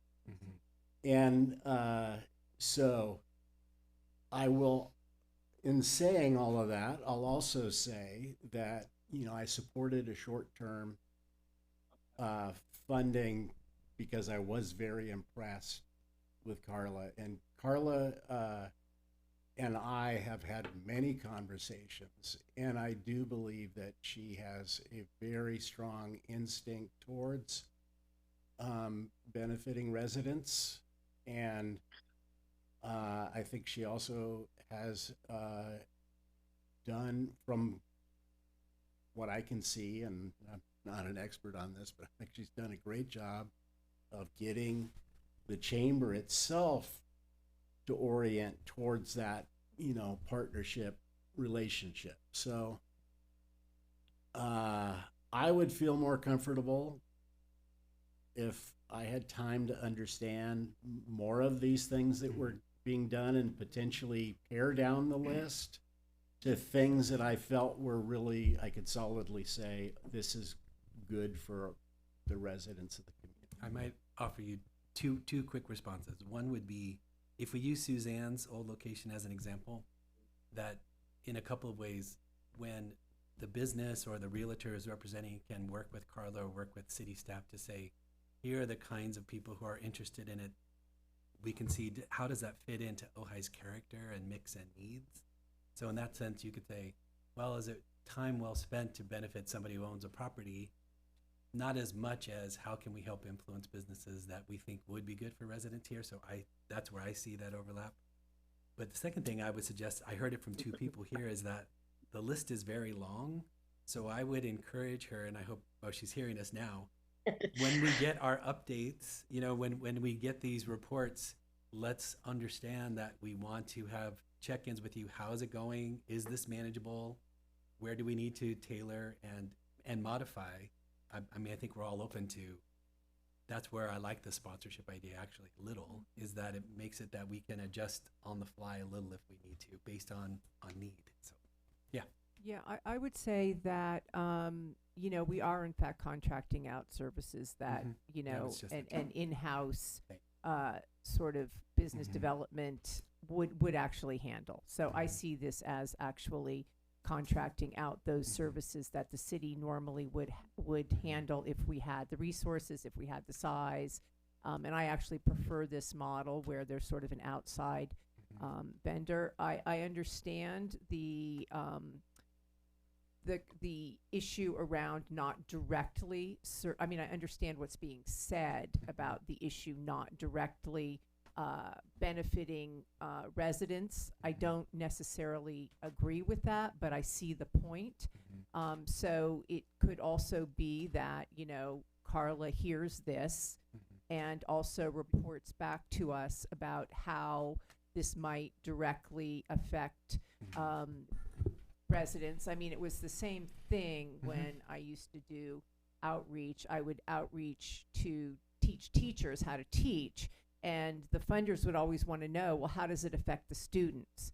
And we always had to say that for, you know, every teacher that we taught, there was a recipient, a student that also sort of received, you know, the potential for training. So I kind of see it the same way. It's a one-to-many, and how direct that relationship needs to be, I don't know, but we can, I mean, I'm sure Carla heard Councilman Whitman's concern there, so it can kind of skew that way.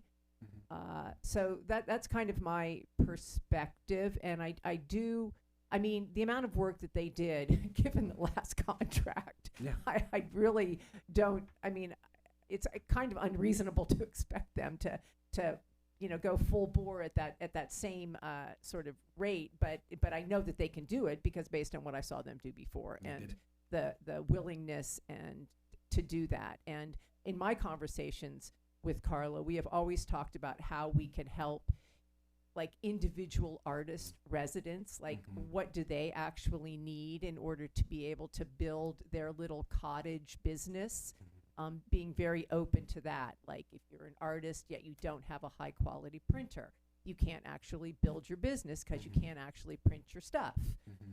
So I see her to be very open to actually supporting the residents through, providing understanding what residents need in order to build their own little cottage industries, which is something that we've talked about in diversification of economy.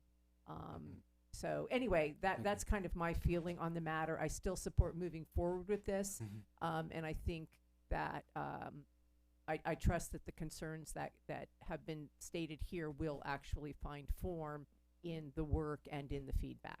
Do you have anything you want to add? Well, I would I agree with what you say, but me personally, I would rather get that feedback from her and have it in the document. If we need to scale it down so she can be successful without questions, you know what I mean? I think that's just the road I would like to take. I don't think there isn't a hurry to get it done tonight, just to get that feedback so we can be successful.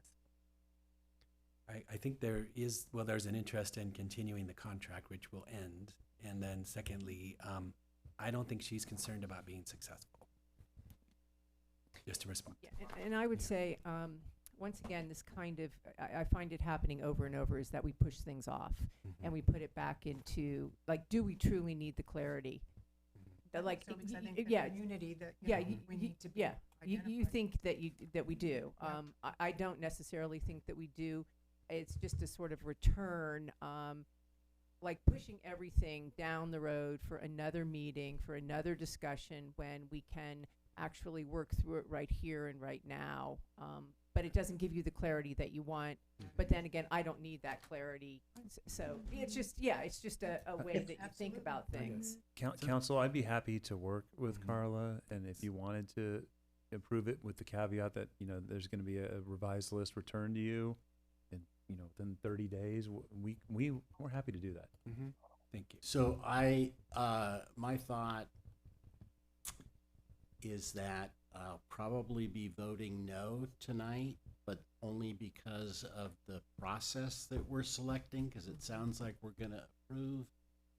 I will say that I have talked to Ben, not at great length, about the idea that maybe as opposed to contracting the chamber, we ought to look at retaining Carla and creating a scope of her work that is really, very much tailored for what, we want and need. And I guess my only other comment is that we way too often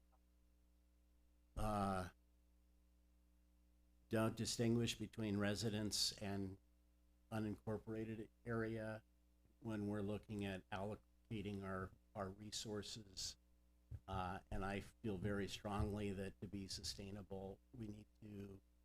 So I'm much more in favor of working with a local artist who happens to be a resident, and it's a harder place for me to go to say I should be helping somebody in Oakview, or using city tax dollars to help a business, so those are my comments. It's not like a condemnation of what we're doing. It's that I understood. Yeah. Well, I'd like to move that we approve the 26-27 professional services agreement between the city and the Ojai Valley Chamber of Commerce.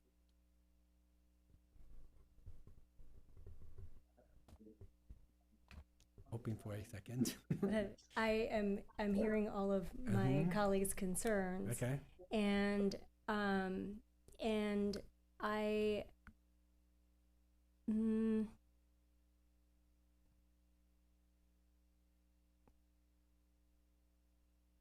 think,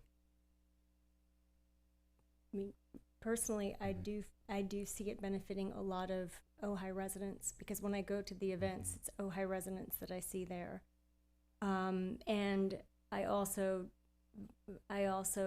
don't want to see us cancel the contract, because it would stop some of the momentum of what they're doing.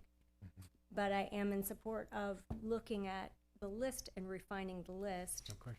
And seeing, making sure that we have, that we're getting exactly what we want and what is going to meet the needs of Ojai residents. So I would support, I mean, we're going to have a second reading of this anyway. No, we wouldn't, okay. And so Ben's offer was to come back with a revised list. If you feel that's tailoring it, I guess the reason why I'm, slightly surprised is that I thought the work that the chamber has been doing this year has been trying to also do check in to say, is this adding value? I personally see huge benefit to residents. I've not seen that issue personally.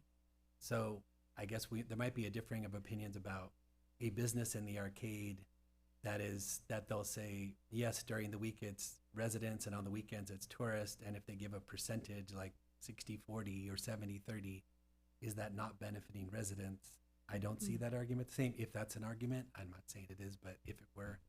So to me, James Vega, I remember when he said that, he said, we use nonprofits to offer services that the city can't do because of its size. This to me is our economic development engine. So that's why I support the yeah, arrangement. and this chamber is very different than the last chamber. Agreed. It's what she's done to bring people together, to recruit artisans, people who live here locally, where their addresses are, but also to do community-oriented events. Like I led a creative economy workshop, and it's I would hate to stop the momentum with what we have. So Rachel, I think the mayor was looking for a second. Okay, I'll and I second. think you're I'll giving just us a second. lot of reasons why you But can yeah, second. but I'm really processing. Yeah. I really want to take the time to listen to what the new information that you brought in, and as I'm talking it through and processing it out loud in front of everybody, I'm realizing that I do support this. Okay. Mayor, we have a motion and a second to approve the professional services agreement, and as I heard it, with a revised list returning to council in 30 days. Yes. Is that reasonable? Okay. Roll call. Councilmember Rule. Yes. Mayor Pro Tem Meng. Councilmember Whitman. No, for the reasons I said. Mayor Gilman. Yes. Councilmember Lang. Yes. Councilmember Meng. Okay. Motion passes 3-2. All right. And Mr. Steingold, I'm hoping that you will put in a card during that portion. Thank you, sir. All right, moving on. We could do, let's see, 7:38. Let's take the tiniest break and then come back to our first discussion item after 14, which is number 8, grand jury report. So 5-minute break.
2.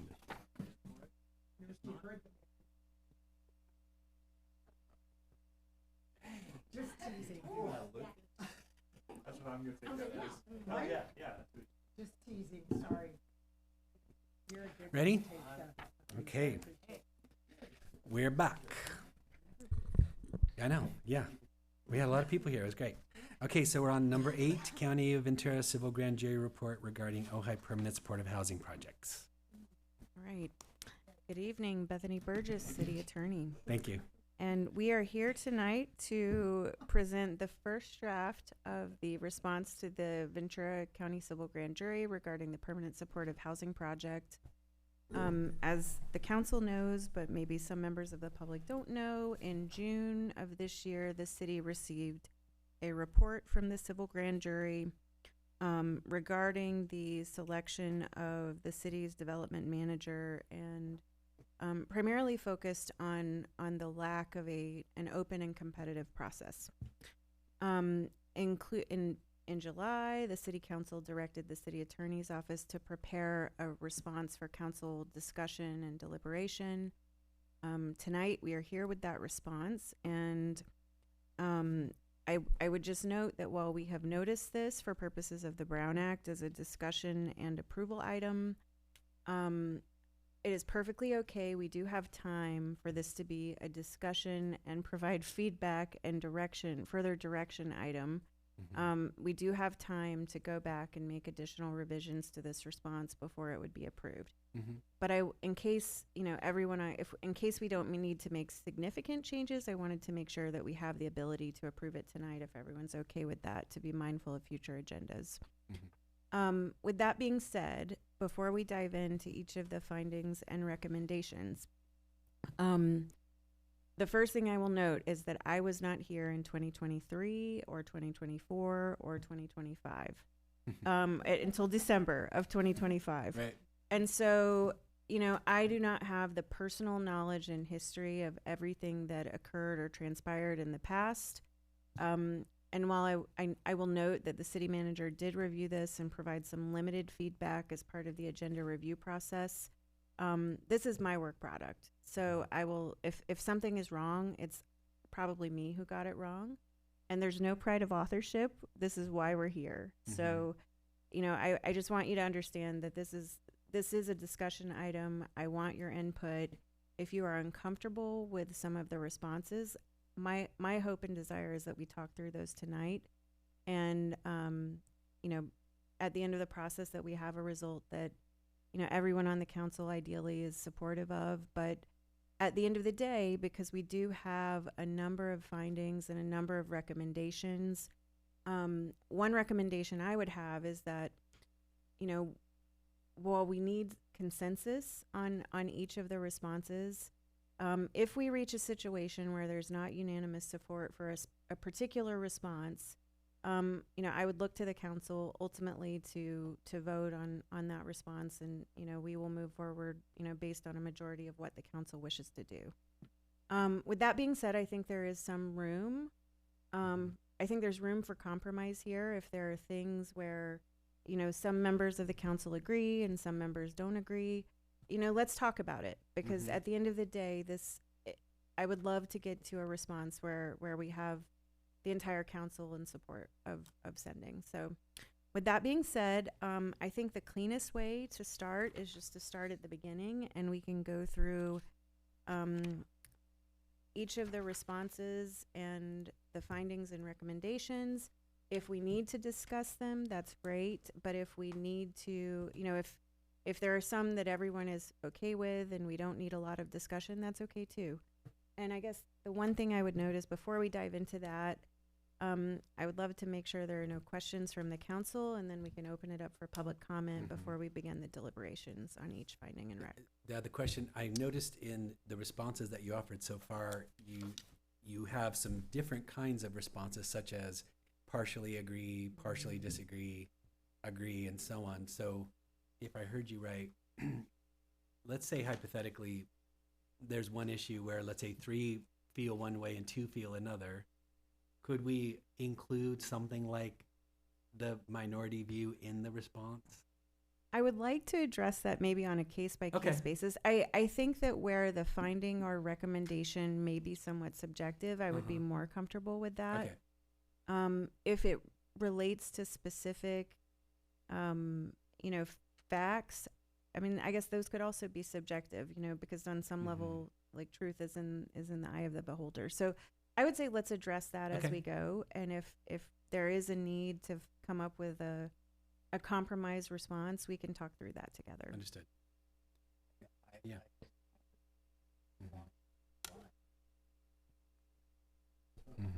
So my other question along those same lines, of kind of a process issue, is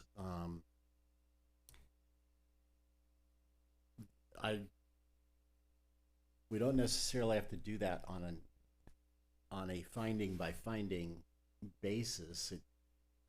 It could just be that, we have an end document and then we're all voting just on the final.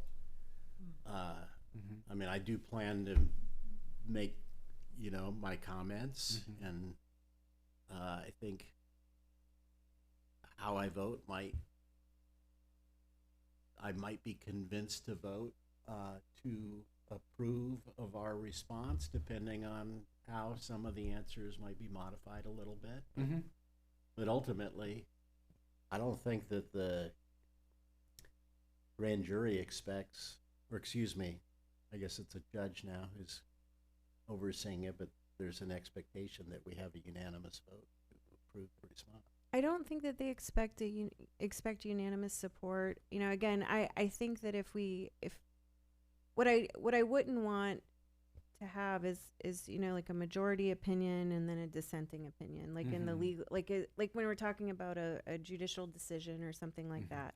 But I think that where there is a response where different members of the council, feel differently. Like, for example, the one item relates to transparency, and maybe more than one, but there's one specifically that I think of related to transparency. Transparency is subjective, and what seemed very transparent to one council member may not have seemed as transparent to another council member. So I would not have any concern or consternation with, a response that is, agree in part and disagree in part, and acknowledging that, different members of the council feel differently on that issue. We also have the ability to, in the cover letter, there's a draft cover letter that's very simple. And while I don't believe the grand jury expects a lengthy cover letter, we do have the ability in that cover letter to add additional, information about, where we could acknowledge if that it's not necessarily the unanimous, it didn't have unanimous support from the entire council, if that's something that members of council wish to do. Thank you. Yeah. Any other questions? I have no public comment cards. Anybody online? Nobody online, Mayor. Nobody with raised hands. Nobody with raised hands. Okay. I would note that you did receive some public comment Yeah. in advance of the meeting. We did. So, item by item. Is that the proposal? That would be my suggestion, Yeah. unless, just because we need to, I would rather take them in order as Yeah. opposed to jumping around. Yep. Let's do it. So for each one, I don't know that we want to read all of them at length, but the findings themselves are pretty brief, so maybe we will read those and then we can summarize some of the longer responses. Okay. So for the first one, the city of Ojai was exempt from obtaining competitive bids based on price when selecting a development manager for its ERF funding or encampment resolution funding grant application. And so the response to that was agree, because you are exempt from that. I would assume this one doesn't need a lot of discussion. Okay. All right, no discussion. Please speak up if you want to talk. Yeah. Finding 2, City of Ojai was required by law to conduct a fair and competitive selection process based on qualifications and competency when selecting a development manager. My recommended response here was generally agree. When you read through the report, they refer to 2 sections of the government code which have slightly differing requirements. One of them relates to selection of certain categories of consultants, professional service consultants, through a qualifications-based selection process. The other provision actually requires an open and competitive process. And so what I would say here is that the city arguably complied with the first provision of the government code, but did not comply with the second one. And so, you know, I wouldn't say that we disagree, but I did think it was beneficial to make some distinction in the response. And so this one is much longer in case there's some discussion on this. I thought that on page 164 where we are, I thought a distinction that was made was the second to last line. The city recognizes that there's included responsibilities the Dignity Moves is required to perform. Construction management and oversight is required, and for this reason, the city agrees that in retrospect, there should have been a competitively procure the services. So the construction I saw as a content that would have put it in a different category. So I thought generally agree does make sense. We also acknowledged in your language that there are other items that would not have fallen into the category. So I'm saying I agree with you. Nothing to argue about that. And yeah, I agree with you too, because you know there were volunteer groups. It was a communal effort, community-wide effort to find an organization that could manage this kind of project, but it wasn't a formal process.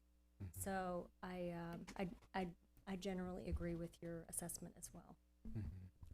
And I don't think that there was a process that I was part of to determine that Dignity Moves was the only one who could uniquely do this process. I don't know where that happened, and I don't know who was part of it. It never came in front of the council, and I was never part of it. It may have been that it was a ad hoc group of community volunteers who were very invested and made that decision, but that decision never came before council, was never discussed with council. It just appeared in a document, you know, that they were uniquely qualified. So I would say that to me is very problematic, to say that, oh no, we did a deep due diligence. It was a community group. Yet it never bubbled up to anything that was formal. So informal at best is what I heard. I think and so I think that's a very accurate summary of what happened. Yeah, and I'm not happy with that. But that having been said, I agree with this statement to the extent that I do. So I have, you know, kind of this is just the way that I would approach it. I have to do this all the time because in litigation practice, they have these things called requests for admissions.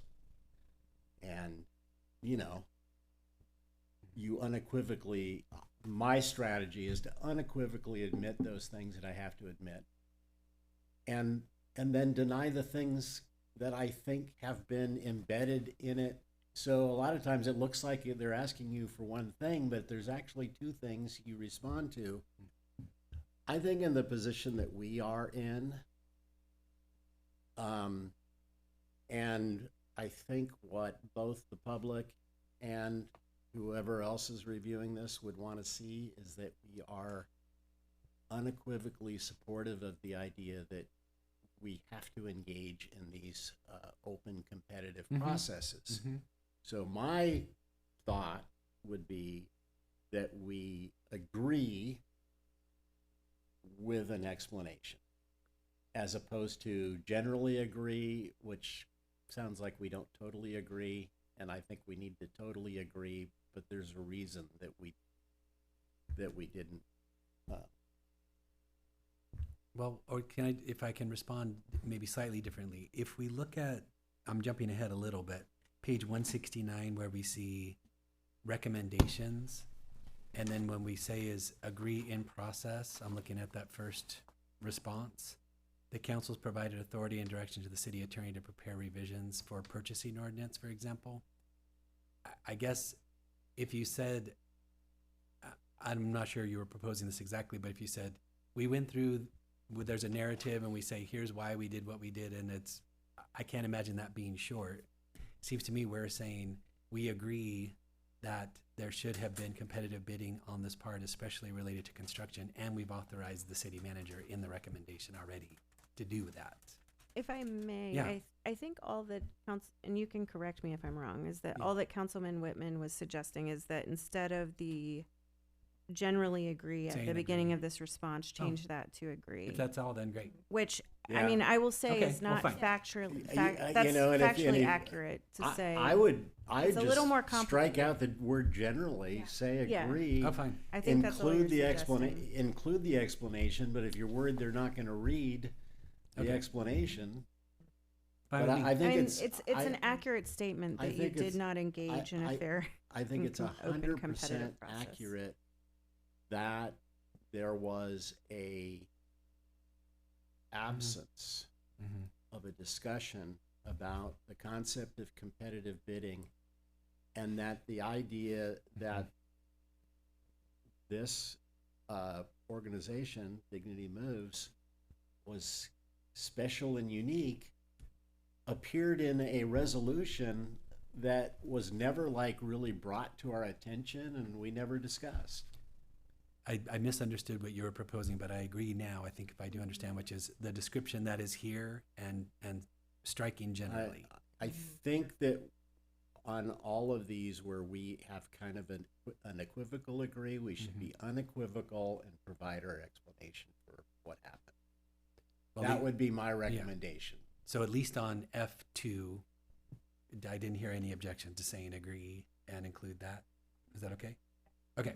Mayor? Yeah. If I may? Yeah. The clerk seat is here. I have the document open to scribe Okay. all these changes. Yeah. Well, And, the only change so far I'm hearing is on page 164, F2, we're going to strike the word Right. generally. And I would like to ask through the mayor and City Attorney Burgess, is the 5-minute timer okay for this, for each of the findings? And let me know if you'd like anything For different. each finding or each person talking? Each person talking for every finding. Sure. Okay. And if I don't know that we'll need it. no, hopefully it's based like on we're the having more first of a two. conversation. Okay. So If you'd like to disable you the know, timer in the back. Actually, how about this? Try disable for now. Okay. And then we'll decide if somebody speaks too long, I'll ask you to re-enable. And that disable is with Christian in the back. Thank you, Christian. Okay, thanks. Yeah, cool. I like how it's going. Okay. So we have some consensus on number 2. Yep. Number 3, Mhm. so number 2 and number 3 are related. Yep. Number 2 was that the city was required by law to conduct a fair and open competitive process. Mhm. We said agree with the explanation. Number 3 was that the city of Ojai did not conduct a fair and open competitive selection process. Mhm. Again, the recommended response here was simply agree, Mhm. but also to then direct them back to the rest of the response on finding 2. Mhm. No objections on that. Yep. one. Finding 4 is that the And go just ahead. just going back to that, I Mhm. might say instead of please see response to finding 2, I might say please see explanation contained. We can say that. Yeah. Mhm. Okay. Just a suggestion. Yeah, that's fine. Yeah.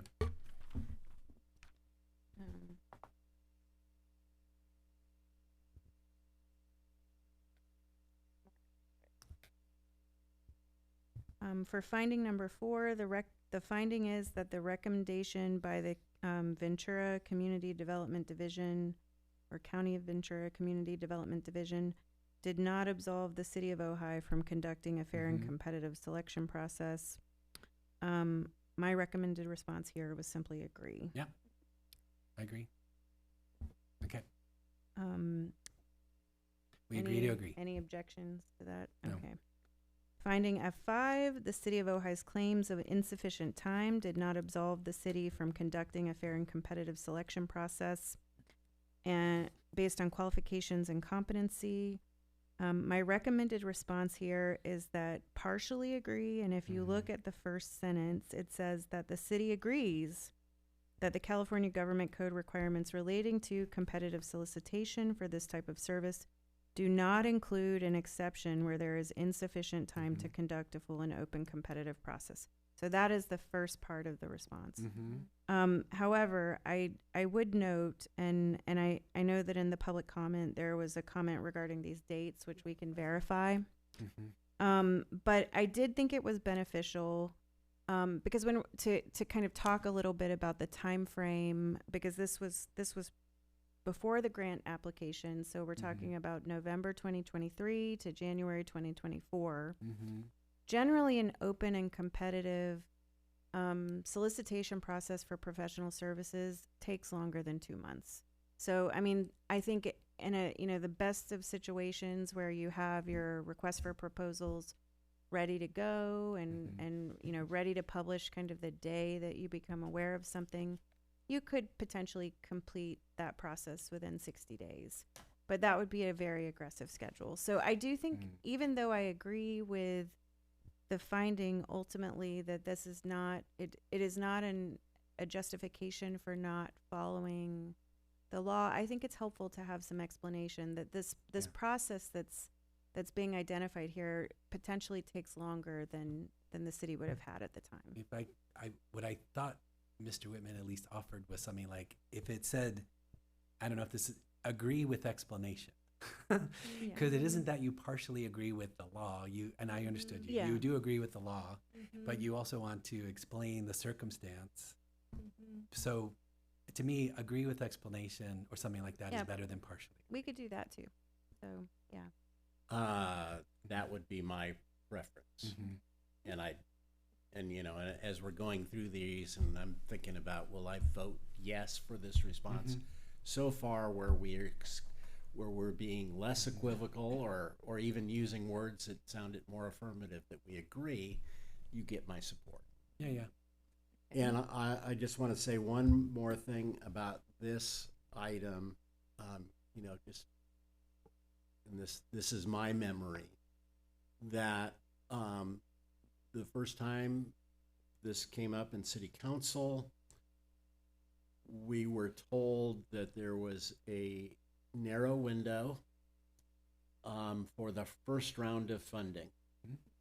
And there would be a second round of funding, but there was no guarantee that there was going to be money in the second round of funding, and that our odds of getting a grant would be enhanced by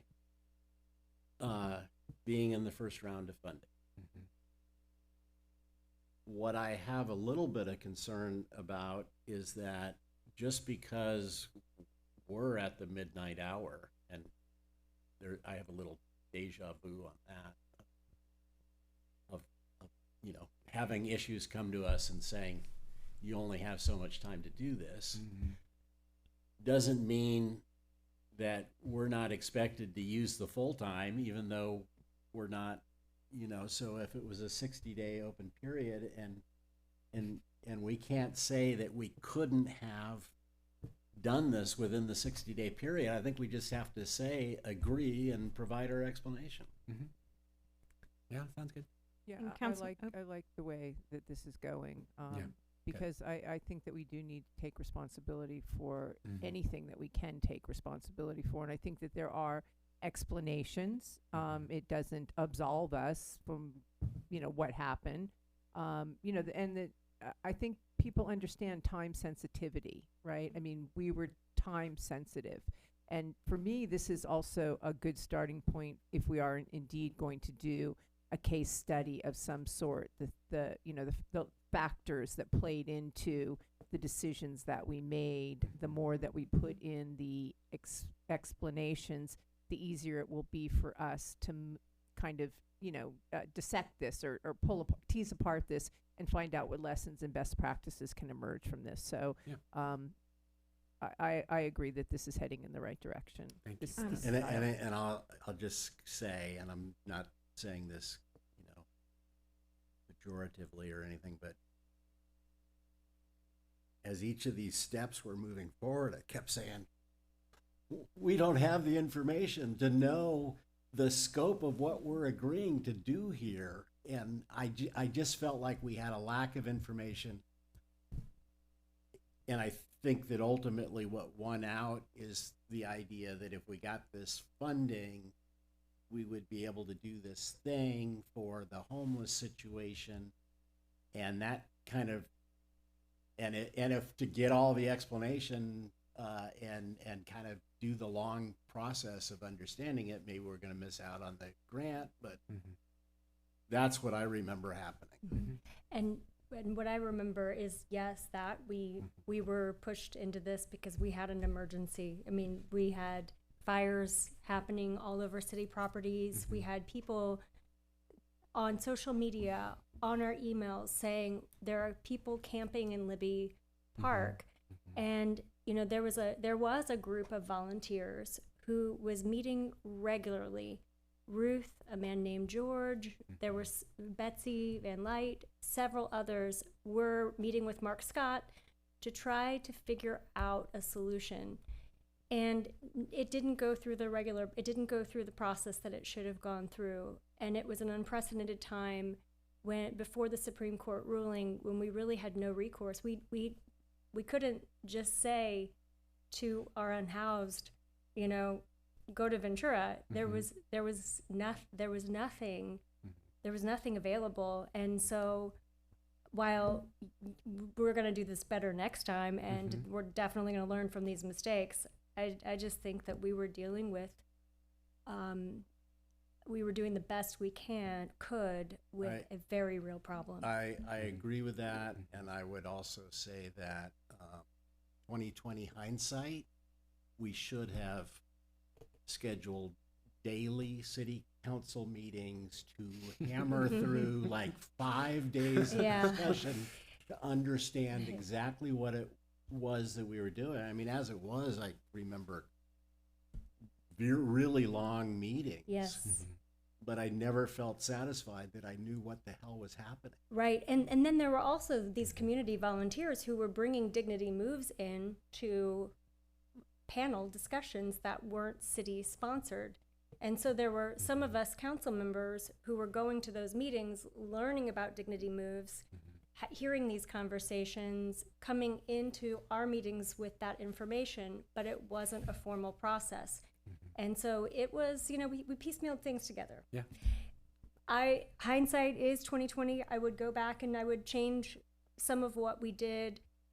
But when we had $12 million on the table, it was really hard to turn that away and say, we still have this problem and we're still spending $500,000 a year to try to address this problem. And I want to just be clear that the problem, I call it the problem, but really all of these individuals have names and stories and contributions to our community. And so that was the other thing. It was so heartbreaking to, you know, to go through that recognition of this real need in our community and this real safety issue too. And then here's a solution. Okay, we didn't do it perfectly, and we're changing that now. We're remedying that now. Yeah. Councilmember Mang, I think you had some comments I was just curious about this one. Touched on briefly was the email from Mr. Creasy saying that the dates were incorrect, and I don't know if that makes it. We'll verify that. All right. So that, you know, of course, that came in after the agenda was published, but we'll double check that before we Moving finalize from this. November 3rd to, okay, perfect, thank you. So it's sorry. No, I was just going to say the sense of urgency, and as you bring back up those times when we had people living all over the campus, fires, you know, it was a very chaotic situation that needed to be dealt with, and they weren't going to move to Ventura. You know, that wasn't going to happen. They were going to move further back and up the hill. So, you know, I agree with you. We did the best we could do. And it's like you never know how to do it until you've done it. And we did the best we could do. Being in the audience at the time, that's how it appeared. And that there were also a lot of staff turnover at the time. So it was a chaotic time. Yeah, and there are reasons. Yeah. And there are explanations, and, you know, and the state was no clearer on what they were doing. So there was no guidance coming that way. I mean, there's reasons, but, you know, still in all, here it is. We have to take responsibility for it. I would say it a little bit differently, because in 2020 hindsight, we could have done better, but we as a council, we needed the guidance from somebody to tell us this is this is the proper way to go through this process, and we really didn't get that. And so I'd modify that. We did the best that we could do. We could have done better, but we weren't given the assistance that we needed to do better. Yes. Or you did the best you could with the information you had, ish. That's Yeah, and I want to thank Yeah. you for bringing up that point, because if I had any knowledge that that we were doing something incorrectly for our own code, I would have, this would have been a very different story. But Sure. but we would have fixed it. Yeah, we would have would have done it according to code, but we probably would have accelerated. We probably would have had those everyday meetings till we figured it out. I was just So going it to is ask. what it is. I just wanted to move on to number 6. Is interesting, related to what we said about number 5. So for number 6, it's worded a little bit differently. So, words, there's some nuance in some of the findings that I was trying to acknowledge here. Finding number 5 was that the claims of insufficient time did not absolve the city of Ojai. And we discussed that that's going to be an agree. Finding number 6 is that the city of Ojai could not support its claim of insufficient time to conduct a fair and competitive selection process based on qualifications and competency. I provided a disagree response again as a recommendation. We can modify that, but the basis for that is that there was a very limited time. So while I think it's like both things can be true, it can be true that the claims of insufficient time do not absolve the city from compliance with the government code requirements. But at the same time, I personally had a hard time suggesting that the claim of insufficient time prior to January or prior to submission of the grant application was unsupported by the dates. To me, the key, and at least from my ear, the word was support that I was finding the nuance in. So if it said the city of Ojai could not justify its claim, that seems like a stronger threshold than support. So when you wrote disagree, I thought your explanation in number 5 was our attempt to support why we had no time. So it didn't strike me as being inconsistent with number 5. So my recommendation on that one would be to say agree. And I'm going to probably say that on every one of these, because I think that is our best way of showing that we're committed to doing this. But I would say agree. But the city did provide an explanation. Now I wasn't consulted. I wasn't interviewed by the grand jury, but I do have an understanding that, and it's inherent in their findings that we provided an explanation for what happened. They're rejecting that was a sufficient explanation. I think we should just say agree, but the city explained why this was done on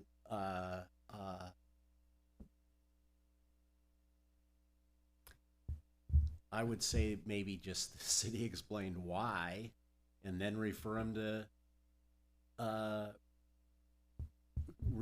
to the response to number 5, because the only substance we're giving them is what's in number 5.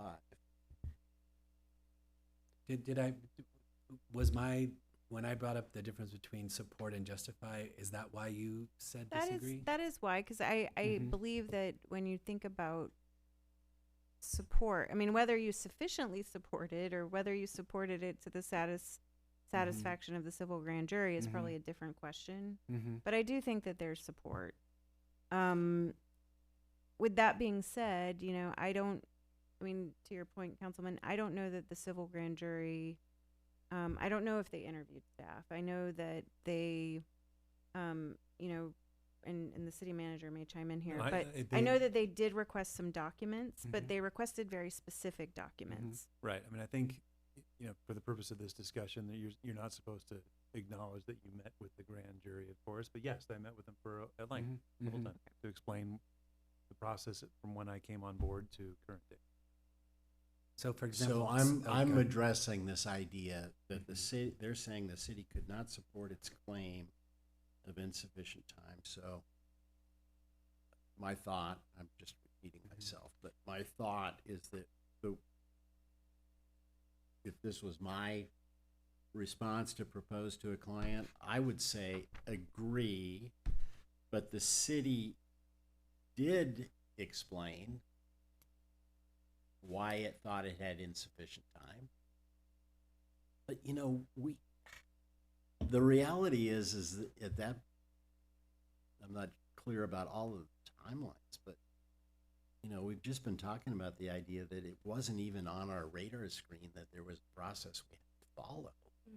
So this idea of, did we have time or not is kind of, moot if we didn't get that brought. We never said we have to do this process, but we don't have time, so let's go get the grant. Well, I was just gonna say, logically, I don't object to agree if it said, I don't know how to say this, because if the synonym was, the city of Ojai could not explain its claim of insufficient time, if it said that, I would say we absolutely did attempt to explain. So I'm reading support as synonymous of that, but if we said we agree because we could not satisfy the claim of insufficient time, explanation C above of my thought is that we can say that without saying disagree. And I understand we what can you're say agree and we can provide that explanation. I think that's the stronger way How do you feel about to that? approach this. I don't have a preference. I mean, Okay. at the end of the day, this again, understand.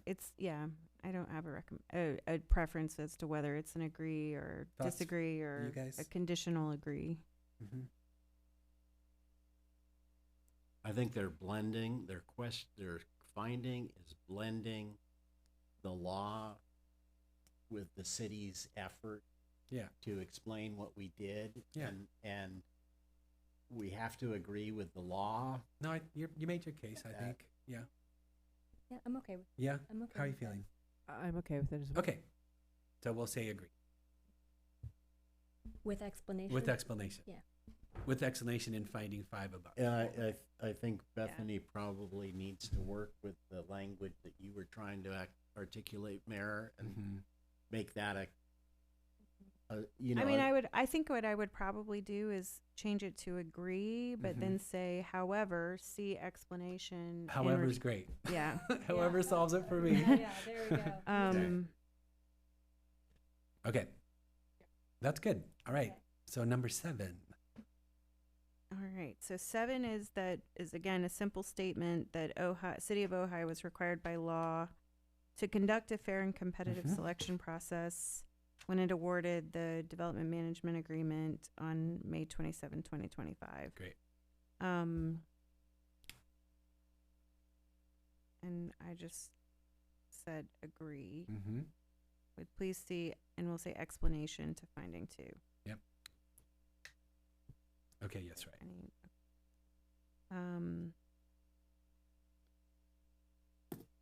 And the same token, sort of hitting on it again, that the City of Ojai did not conduct a fair and competitive selection process based on qualifications and competency when it awarded a contract to Dignity Moves. Again, agree.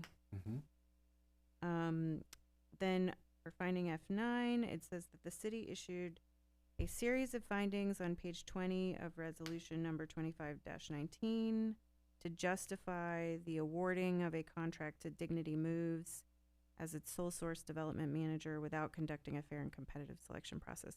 This is one of those that it's a factual statement, and the resolution does in fact include a series of findings to that extent. Yep. And then, I included kind of a summary of what some of those findings Yep. were. Finding number 10 was that the city could not, again, this is one of those could not support findings. The city could not support its claims in the resolution that Dignity Moves was uniquely qualified and that no other development managers could have been identified. I think this is probably one that will warrant some further discussion based on the conversations we've had thus far. But my recommended response was disagree. And then I just refer back to the resolution, the findings in the resolution. So my thought on this one is that the word uniquely is what causes the problem here, because I think there was probably a general belief amongst the council that Dignity Moves was qualified to do. I mean, I know that I went to a League of Cities, and they presented they presented on a different model of supportive housing, but I didn't know that there was a difference at that point in time.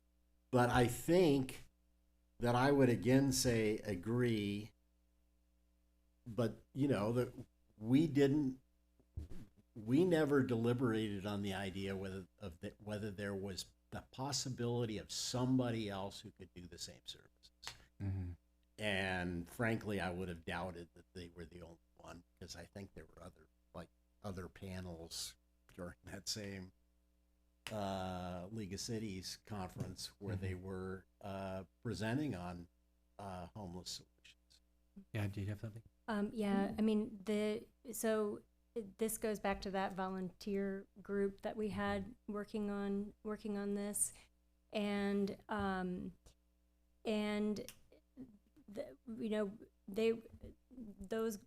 that group was working in partnership with the county of Ventura, the Continuum of Care, and so the recommendation to us from the Continuum of Care, from Jennifer Harkey specifically, was that Dignity Moves was uniquely qualified. So we were given information as to this is the best in the area. They have a project in Santa Barbara, and so we didn't go out for an RFP. We didn't do it ourselves, but this was coming from the experts that we were working with, and so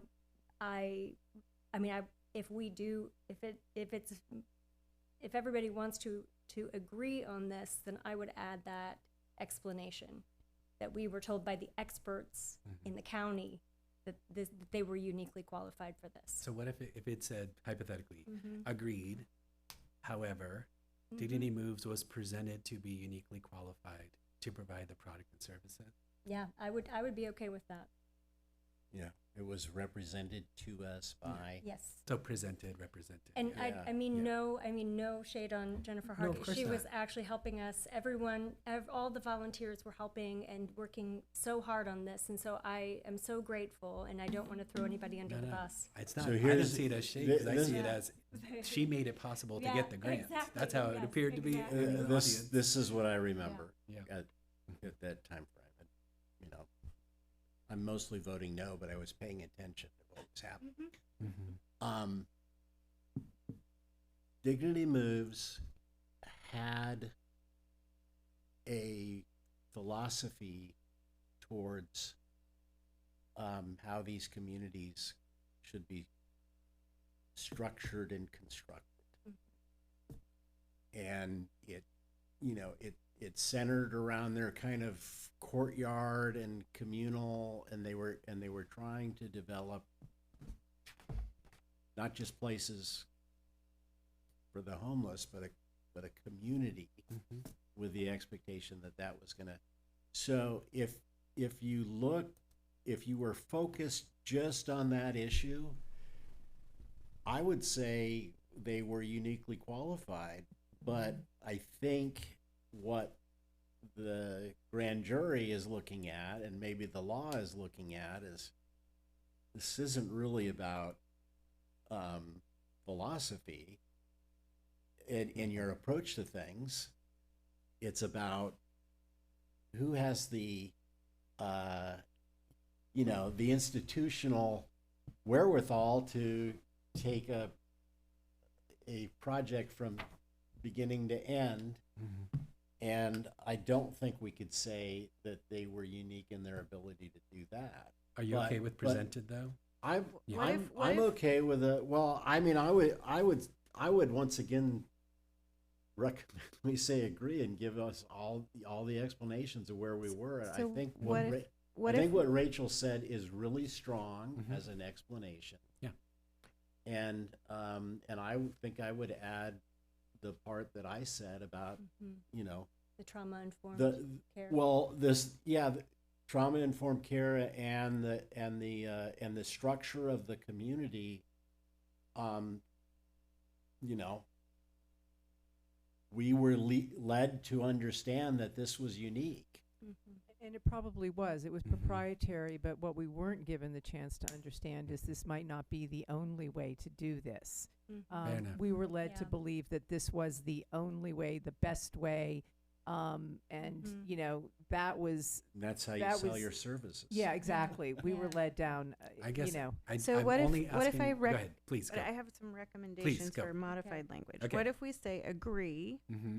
However, the city's decision was based on representations from other agencies and experts that Dignity Moves was uniquely qualified to provide the products and services based on its demonstrated experience delivering innovative, dignified, interim, and permanent housing solutions in California. So basically just changing the first part of it. That feels fine to me. That feels good to me too.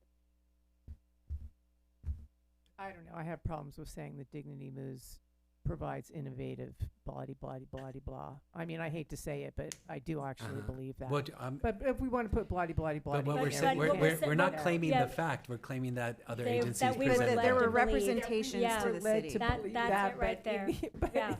in ensuing days and years, I mean, we have and- come to believe that we were led down the primrose path. But thank you very much. No, I'm okay with I it. keep Okay. going. I keep going back to the idea that we weren't given the advice that, hey, there's other businesses that you should consider, and you actually have a legal obligation to give people an opportunity to sell you on Right. on their ability to deliver. Right. On their And model, so- right? Yeah. On their model, because Dignity Moves sold us a model that we bought into without understanding there were other models that we could have explored. But Well, that's all water under the bridge. And I'm enjoying the conversation, and I I was don't just trying to mean- think how to yeah. respond appropriately. Yeah, 'cause I don't want understand we're to also slag on Dignity rehashing. But I Moves think 'cause if they are we say, building. however, we were led to believe by Well, that's why I say the experts, yeah. city's decision was Mhm. based on representations Yeah. from, I Mhm. mean, if that's an accurate statement, Yes. even if, Yeah. if later your perspectives on that differed, that's, Yeah, I mean, and we're it is an looking at a accurate moment in We just time. read Yeah. that one more time to make Yeah. sure we're clear before we leave that So, question. so really what, up to the words uniquely qualified, it would read, agree. Mhm. However, the city's decision was based on representations from other agencies and experts that Dignity Moves was Okay. uniquely qualified, and then Yep. the rest Mhm. of that. Great. Okay. Yeah. Had a unique model. Okay, no, never mind. We can, Because it's only yeah. the representation, not the fact. Yeah. Yeah. Okay. All right. So number. I go ahead. I would agree with Councilmember Rule Mm-hmm. that it would be worthwhile to explain that the uniqueness was more philosophical than it was about the capacity to deliver a product. So the trauma-informed housing first model is their philosophy. Well, that's what they call. But I mean, that's But I'm that's asking their the buzzword. benefit Yes. for I our mean, I don't want response. to Is put their that true? buzzwords in there. We're not branding for them. no. I'm saying that we were told that this is the best way to do things. I'm just, I understand what you're saying. For- So yeah. I'm fine I with mean, how And it those are goes. the Yeah. specific Wait, so one that's the person at a time. specific language. That's all I was saying. And I'm just saying that I would say I'm okay with what Bethany said, but Okay. I'm err on the side of being more precise. Usually, you guys all suffer through. Well, it feels like content that doesn't inform the response really that much to me personally, but anyway. It puts something in the record, but I'm fine with it just being what it is. I really am okay with that. Okay. So then I want to suggest we go on to F11. Yes. Okay. So then the next one is another one of these, the city could not support. It says the city could not support its claim on page 20 of resolution number 25-19 that it was obligated to award a contract to Dignity Moves because Dignity Moves was listed in the grant application. This one was another one for which I've recommended a disagree response. And the reason for that is that if you look at the language of the grant agreement, what it states is that grantees will implement the ERF funded local proposals in compliance with the terms and conditions of this agreement, the notice of funding availability under which the grantee applied, the representations contained in the grantee's application, HCD guidance and directives, and the requirements per the authorizing statute. So go on to say that by incorporating a grant applicant's application into the final grant agreement, HCD effectively contractually requires grantees to deliver the grant-funded activity in the manner articulated in the grant application. The wording of the grant agreement is what it is. And so, I mean, I think, this is another situation from a hindsight perspective. You might look at it differently, but I would also note, and this is as recent as, March, when we were talking to HCD about the feasibility of looking at other locations, one of the things they have emphasized over and over again, and they put this in writing in March, is that they viewed these grants as being highly competitive. And so, I could see that there might be reticence on the part of the city to have a conversation with the state about changing elements of the grant application that could potentially make it less competitive, because we've been told by HCD that they would not approve those kinds of changes. So I struggled with this one because I do think that, just from a strict contractual standpoint, there was an obligation once the city accepted the grant funds to deliver the project in accordance with that application. The flip side of that, for consideration, is that we always have the ability to request an amendment to the grant. So the city unilaterally could not have changed Dignity Move. And we don't know what HCD would have said, and we probably don't have any way to know what HCD would have said. What is the scope of the project? Isn't it in the original agreement? Wasn't it for 23 units? It was, but they approved an amendment to the grant agreement that allowed a modification to the location or the project site. But as a condition of approving that change, they required, basically it was an example where they said, okay, we'll agree to a change, but it's got to be a change that comes with something like more units better. or closer to services. So this is my thought about this. I mean, there's many. I have many examples in my legal career where there's one statute that says you have to do this, and then there's another statute that says you have to do this, and you cannot possibly comply with both. And so when I, listen to your explanation and read it, the way I see it is, on the one hand, we have the law related to the sole sourcing of services. On the other hand, we have a contract with the state agency. With the state that has a sole source. And so I'd almost say, agree, but had we written them out of the contract, we potentially lost the ability to be awarded the grant. I'm not sure that.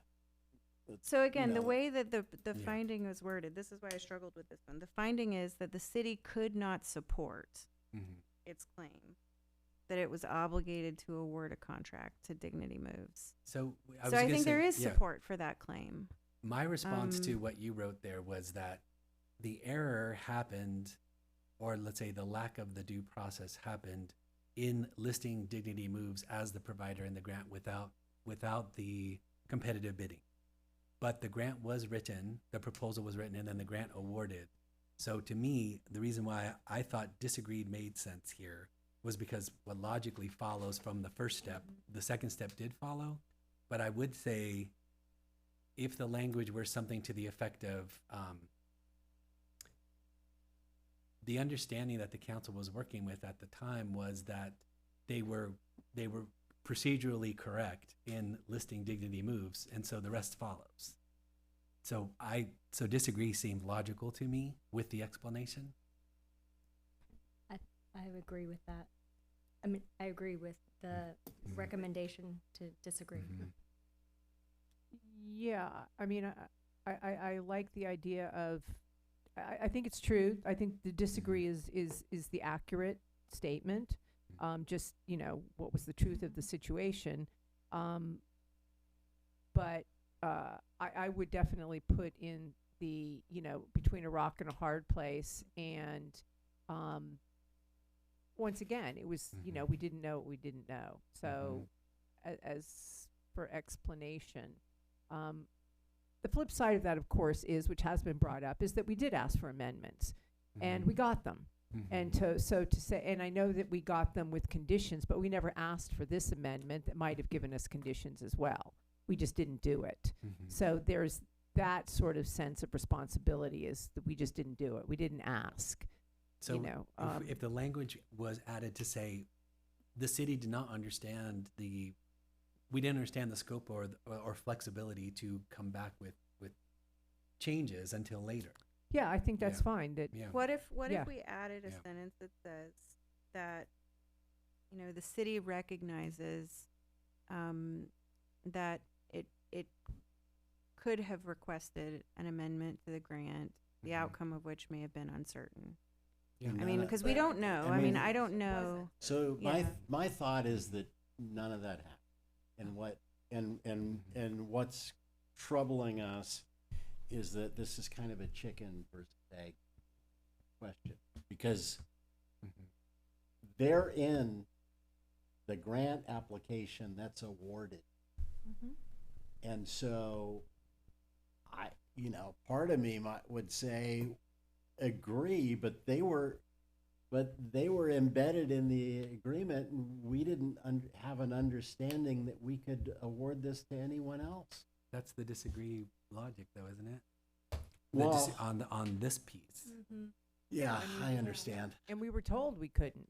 I mean, we were told that, that Dignity Moves was embedded in this. We were definitely told that. You were told that even when we were all told when the questions came up about vendors, the connotation, if not explicitly, was we received the grant because Dignity Moves was in the grant. Oh, absolutely. No, I know. Yeah, So in a way, it's hard to, let's just say hypothetically, that's correct. Hypothetically.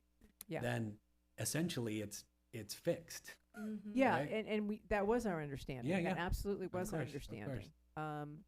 So that is what we were told. That's what I mean, though. It's like Yeah. the problem was prior to that, which was if there could have been a competitive bid prior to the proposal, obviously hindsight, then it would have been easier because you wouldn't even be having a conversation about changing the vendor. It did come up also, could we change vendors? I mean, that Later. Well, later, Yeah, you're exactly. right. Later, it did come up. You're right. So whatever seems, I mean, think we have to disagree. I think it's okay to have a disagree response. It is okay.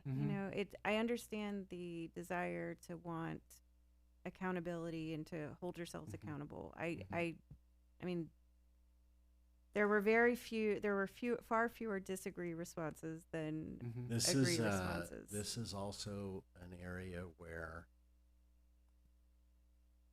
if and I know we're not supposed to talk about the investigation process, but if they only talked to Ben, and Ben wasn't a participant in how they got into the application, then they're not getting a satisfactory explanation. I'm not sure that Ben could have given them. Well, I knew enough that if I could just jump in, I had heard enough about what had happened. And I did my best to explain how it was related to me, and also for my watching of meetings and reading of things. But on this one, I will just say, because I was the one having conversations with HCD, and that was, and also with, at that time, the governor's office had a homelessness czar. And she also, so between the homelessness czar and HCD, actually it wasn't even HCD, BCH or whatever. Anyway, they made it very clear to me that, like, hey, don't fudge around with your application unless you're giving us something way better. If you seem wishy-washy, we're going to give this to the next person. Like, this is highly competitive. If you all of a sudden want to go with somebody else, we awarded this because of what you presented, and we're not open to, hey, this location's got, less political upheaval, and this vendor is somebody else. They said, no, we approved it based on what we saw. That's what we did. And I guess listening to that, I'm thinking about the idea that, does your desire to be awarded the grant allow you to skirt the obligations on sole sourcing? Sure, that's a bigger but I'm question, not yeah. talking about that. All I'm speaking of is just what, they were very emphatic with me over multiple conversations. I'm not criticizing I you. know. I'm just trying to look at it from Right, I understand. the people overseeing. I think the us. mayor stated it succinctly. Look, this is this junction in the process, and here you are at this junction in the process. The error was here. You didn't do an RFQ before you submitted the application. But we don't have to belabor this point because it's a little tangential, but it is, like, I write grants all the time, and you don't want the grant to drive the organizational mission. You want to have a mission and have a grant support the mission, but it happens the other way all the time, and that's not good. Anyway, so are we okay with disagree as amended? I mean, disagree and explain. Yeah, with explanation. Yes. Okay. All right, F12. So for finding F12, it is that the city could not support its claims in the resolution, that it was obligated to award a contract because it faced a short timeline to spend 50% of the grant due to delays leading up to the deadline. For this one, I recommended a partially agree, and then acknowledge that just from a pure number of days standpoint, that there was sufficient time between the date the city received the grant and when the DMA was approved to conduct a competitive selection process. However, again, kind of noting that the city was unaware at the time that HCD would consider changes to the city's consultant identified in the grant application. And in support of this statement, the city had been, kind of explaining some of what we just discussed. And then also noting in the second paragraph that during this period of time that the city underwent a significant process to evaluate multiple project sites. Because there were other things happening. What I'm trying to acknowledge is that there were other things happening during this time period. And I think, one other thing that I may not have, noted directly here, but, I think Dignity Moves, even without having the development management agreement executed, continued to provide support through that process. So they were acting as a partner to the city and furthering the project, even before that agreement was in place. And so it's, the timing there is a little bit, it's not as black and white. I was just gonna say, if you take away partially and just have agree, you already have a however in there after the first sentence. I think it's okay, agree, and you've got your however. I agree. Okay. Because the explanation's clear and detailed. And then for finding F13, I Mhm. suspect that you're going to want to also change this one to agree, so I've already made the note. Mm-hmm. That the city's claims of insufficient time did not absolve the city from conducting a fair and competitive selection process based on qualifications and competency when Mhm. awarding the contract on May 27, 2025. So based on the discussion thus far, my guess is that you would like to change that to agree Yeah. from partially. I think so.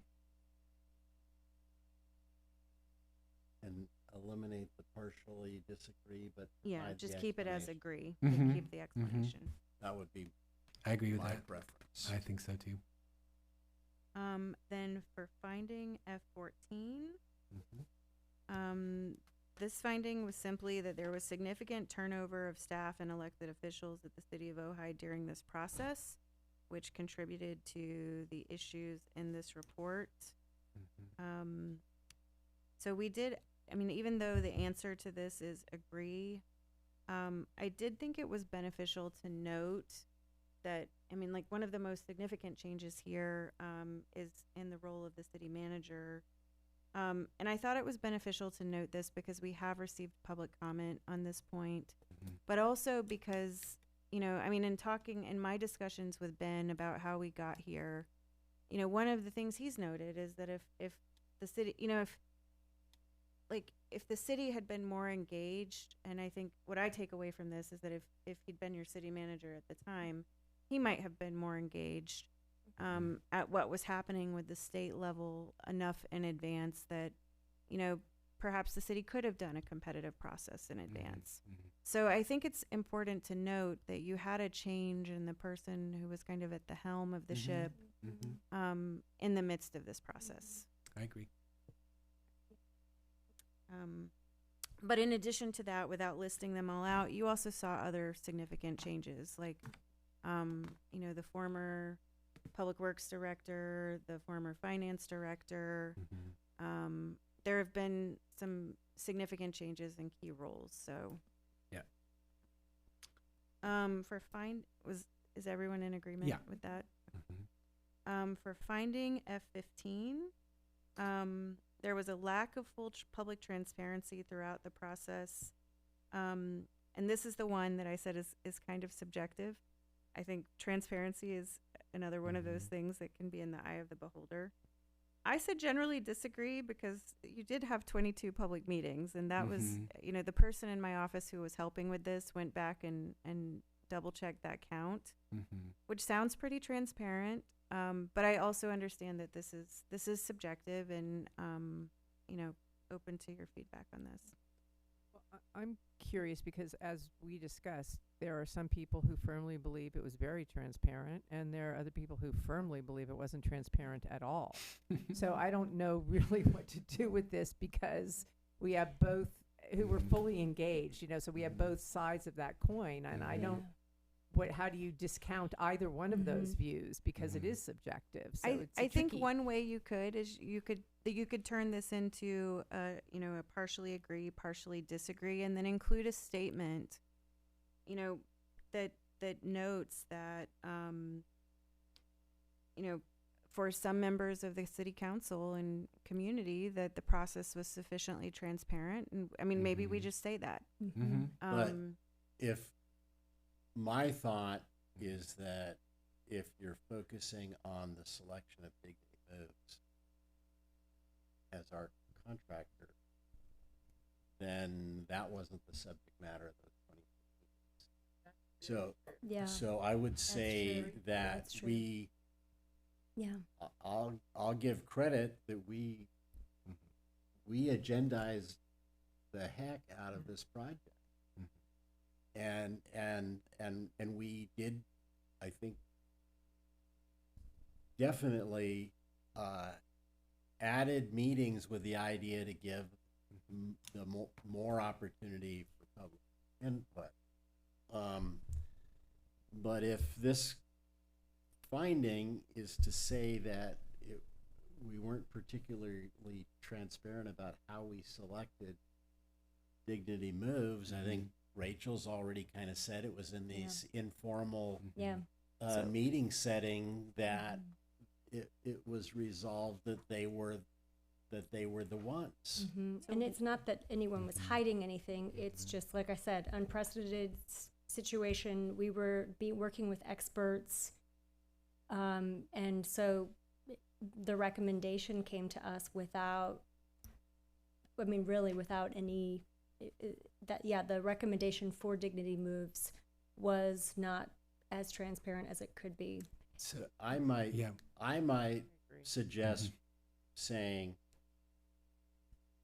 agree that the selection of Dignity Moves did not have full public transparency, but disagree that the project as a general concept did not have extensive transparency. I was just going to say that. But but I also I guess I do agree with the concept that there's a wide range of opinions about how transparent.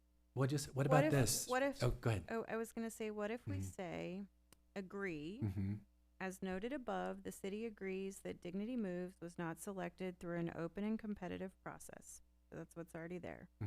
Then we say, however, with respect to the project more generally, since late 2023, the city has conducted 22 public meetings regarding the process and the project, or it would just say regarding the project. I'd stop it. Can I add one word right there? I guess I like everything that was said, and I would just suggest one thing. However, since late 2023, the city has attempted to be transparent in the process by. I would throw in that word. Well, I don't know if we want to say process, because I think that's sort of referring I didn't mean back process. to I meant the transparent. project. Yeah, Transparency. I think it's important that we repeat that word. That's what I would say. Yeah. So because we agree that Dignity Moves as the selection was not correct, and we've also striven to involve the community over and over again. And really remedy a lot of the aspects of the process that weren't transparent. What if we say the city has, so however, since late 2023, the city has endeavored to provide transparency, and this again is not passing judgment on how effective that was, but we've endeavored to provide transparency through conducting and the rest. I'm totally okay with that.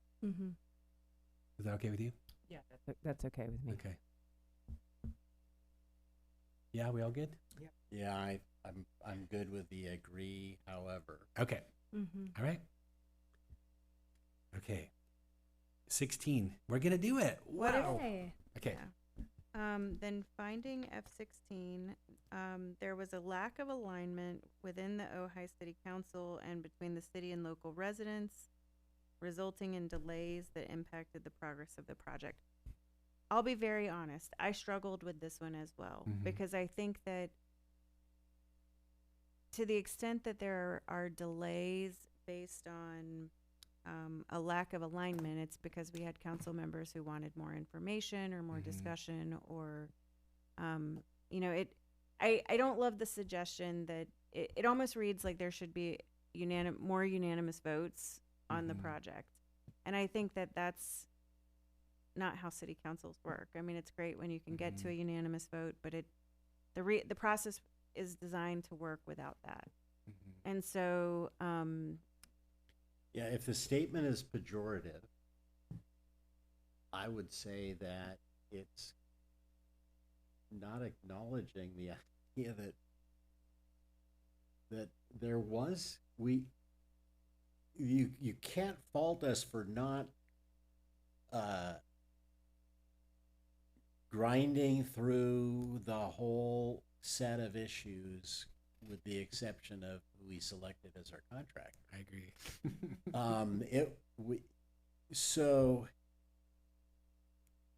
And this one is not specific to Dignity Moves. This And it is says the progress progress of of the the project. project, Yeah. the project And overall. I don't get that statement either, because the progress of the project is, I guess they want us to have broken ground and built, units at this point in time. Or I was gonna, the every time an alternate location brought up, you heard pros and cons for each one. I'm emphasizing the cons from community members. So to say there should have been more community alignment, I don't see how you could have a project like this and not have people not wanting it in their area. And it is the democratic process Yeah. to engage and wrestle with the question Yeah. and potentially find, common ground or not, and then you go to vote. I mean, it's the process. It doesn't, as you say. So I don't know how we actually couch that to say that this was the process that councils go through normally to come to next steps. Well, and so that's sort of where I came to, and this is one that I think Ben may have weighed in on. He noted that, over 10 different locations were vetted. So like that is actually, when you look back at what happened between when the grant was awarded and when the development management agreement was approved, most of the time that city council spent working on issues related to the project were related to discussions and evaluations of different project locations. But, I do think, again, in the response, it's a partially agree, partially disagree. I mean, we acknowledge that the decisions have not been unanimous, with many decisions being approved with a 3-2 vote. Council operates by a majority vote. I'm okay with your answer on this one personally. So but I think the way that we've handled that on some of the others is saying agree, however. I think that's fine too. And provide the explanation. I just don't know if I would agree that that was the thing that resulted in impacts to the progress of the project. It's that last part of the finding. Yeah. Go ahead. Also, I would disagree with the fact that the delays have all been about the alignment of the council, because some of the delays have been staff delays, some delays have been vetting other properties. So it's not us not being able to work as a team. And I gathered that the lack of alignment within the city council, and it wasn't that. I disagree with that. Yeah, if the finding had ended at the word residence with a period, I would probably have said agree. But I don't know that resulted in delays. That's the part that I struggled with. Yeah, I agree. I mean, there was a lack of alignment, but that's not unusual. It doesn't result in any delays that were any more so than any other deep discussion on things. I don't believe that a lot of the delays were the result of locations. No, I mean, we had a whole month of delays just on the soil testing. Yeah, I still to this day don't believe that we truly vetted 10 properties. I just don't believe that. But that having been said, I'm not willing to this is once again, not really relevant to the answer to this question, but I don't believe that, that about the 10 vetted properties were the thing that, held us up above, even comparable with the other delays that we've had. No, fair enough. But that having been said, the other thing I would note, and so maybe as we're talking, I mean, maybe I also disagree with the characterization of some of this stuff is actually being delays to the project, because the reality is you're still set to deliver the project within the timeline required by the grant. I think while I know the city manager would love to, and other members of the community would love to have the project completed as expeditiously as possible so that we can, move the residents at Ojai Tent Town into a different facility. Well, maybe you should. You're not necessarily you're not over behind on the grant. Yeah, we're not and behind maybe you time. should add that I Yeah. think you should add that That- we fully expect. That we're to- still on yes. track to Mm-hmm. meet the, So maybe we say notwithstanding the council voting history related to the project is still on track to be completed within the timeline required by the grant. Yeah. So did we agree? Are we saying partially agree, partially disagree? I'm hearing two, that's the case, but not necessarily.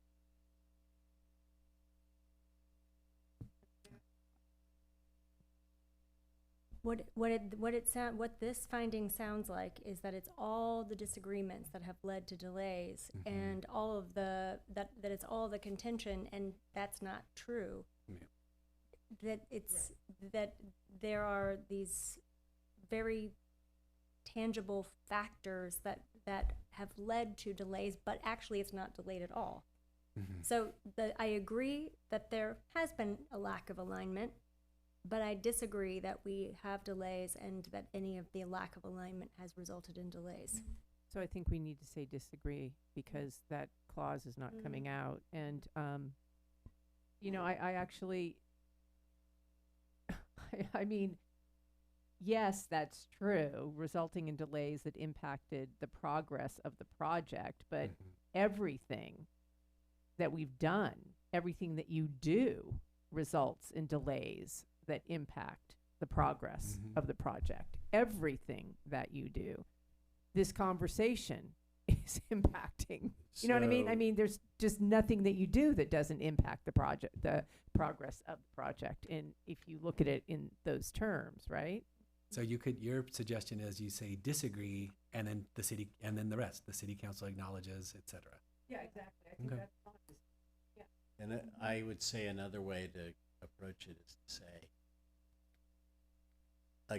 agree that disagreements may have delayed the project to some extent or contributed to delay, but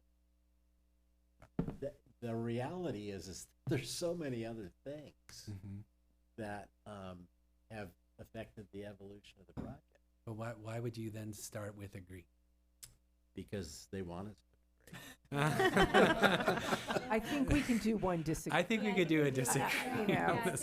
That's badly worded. That's badly worded, and the implication is You not only right. have one other disagree. I think it's okay. I think it's okay to do a disagree because we could very clearly say that the project is still on schedule. If somebody asked me why it's been 2 years since we started this process, I wouldn't say it was because that it was slowed down by disagreement on council.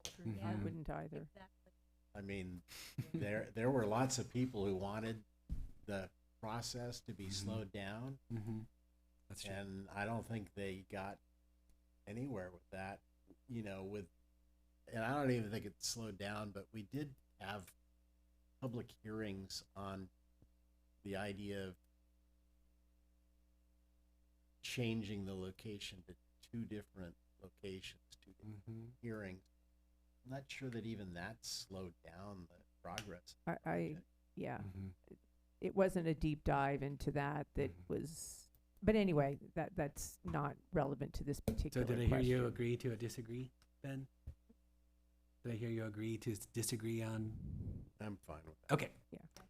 And then I think the recommendations Okay. will be, well, at least the first 2 recommendations, I think were pretty straightforward. For the first one was the city of Ojai should develop policies and procedures that support conducting a fair and competitive selection process in all cases moving forward. The response was agree, this is in process, and that, council provided authority and direction to the city attorney to prepare revisions to the purchasing ordinance and solicitation templates. And that these are expected to be completed by January 1. Yep. As a practical matter, we're planning to bring these back for the first presentation to council in October. Great. So I don't want to commit to an October date until it happens. They're only asking for January 1st. So I'll just make a comment on response number 1. As soon as your firm was awarded city council, you began talking to me about the need to revise our procurement policies. And so your response makes it sound like, maybe we did this in July, only Well, we didn't I- seek formal I'll- council I'll- direction I'll- until July. one of the first things that I said when the grand jury report came out was I shot a note to the city manager and said, well, the city attorney has been working on these revisions for months. Well, what So we've I- done I- so I- far is and so this is actually, kind of going back a step. The very first thing that we did with the city manager and with Norma's support was provide new contract templates. So that started immediately. We also have started rolling out new solicitation templates. That's already in process. You're already doing that.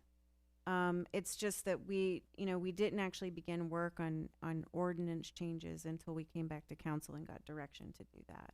Right. So. But what I'm saying is that, developing the policies and procedures started long before that July 14, recommendation. I mean, I've been thinking about them for months. Yeah, I I just mean, haven't put pen to And paper. you've been talking about them, and I've been happy to hear So we that can we're say doing that.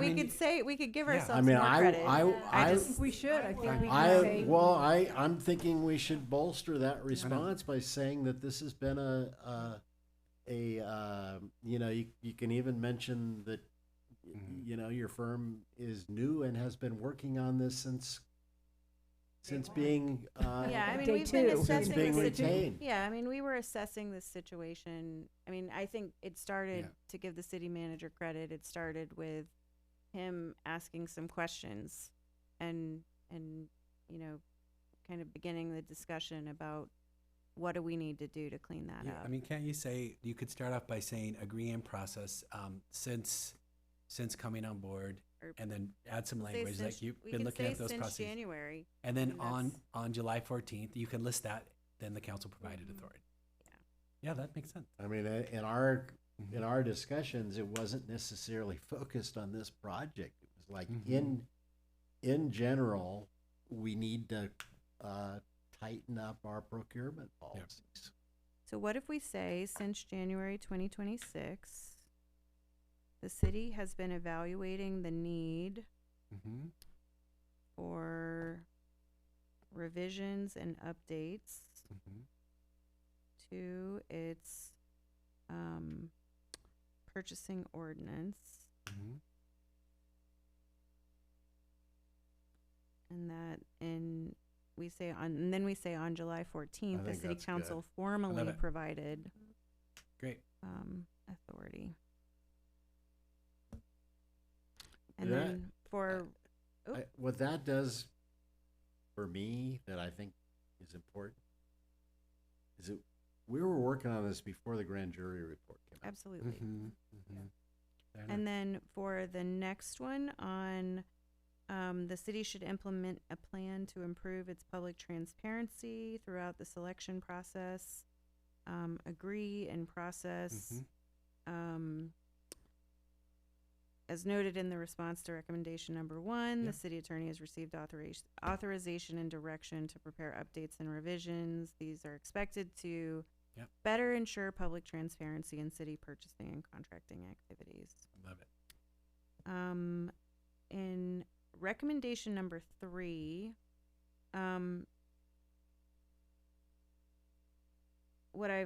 this one was a little bit different. It says the city of Ojai, by January 1, 2027, the city of Ojai implement a plan to gain alignment among employees, elected officials, and local residents before initiating large and complex projects.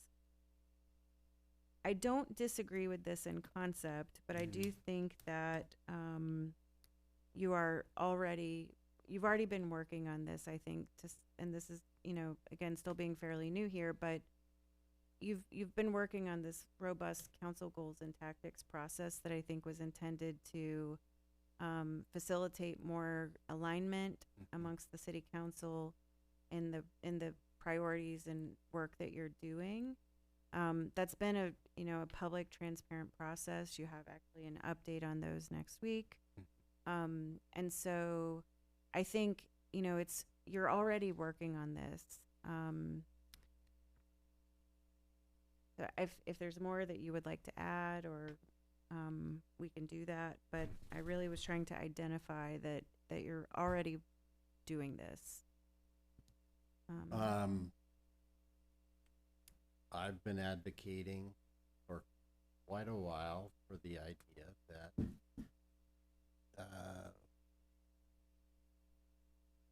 we need greater support on staff, meaning we need more staff, more resources put into our ability to function.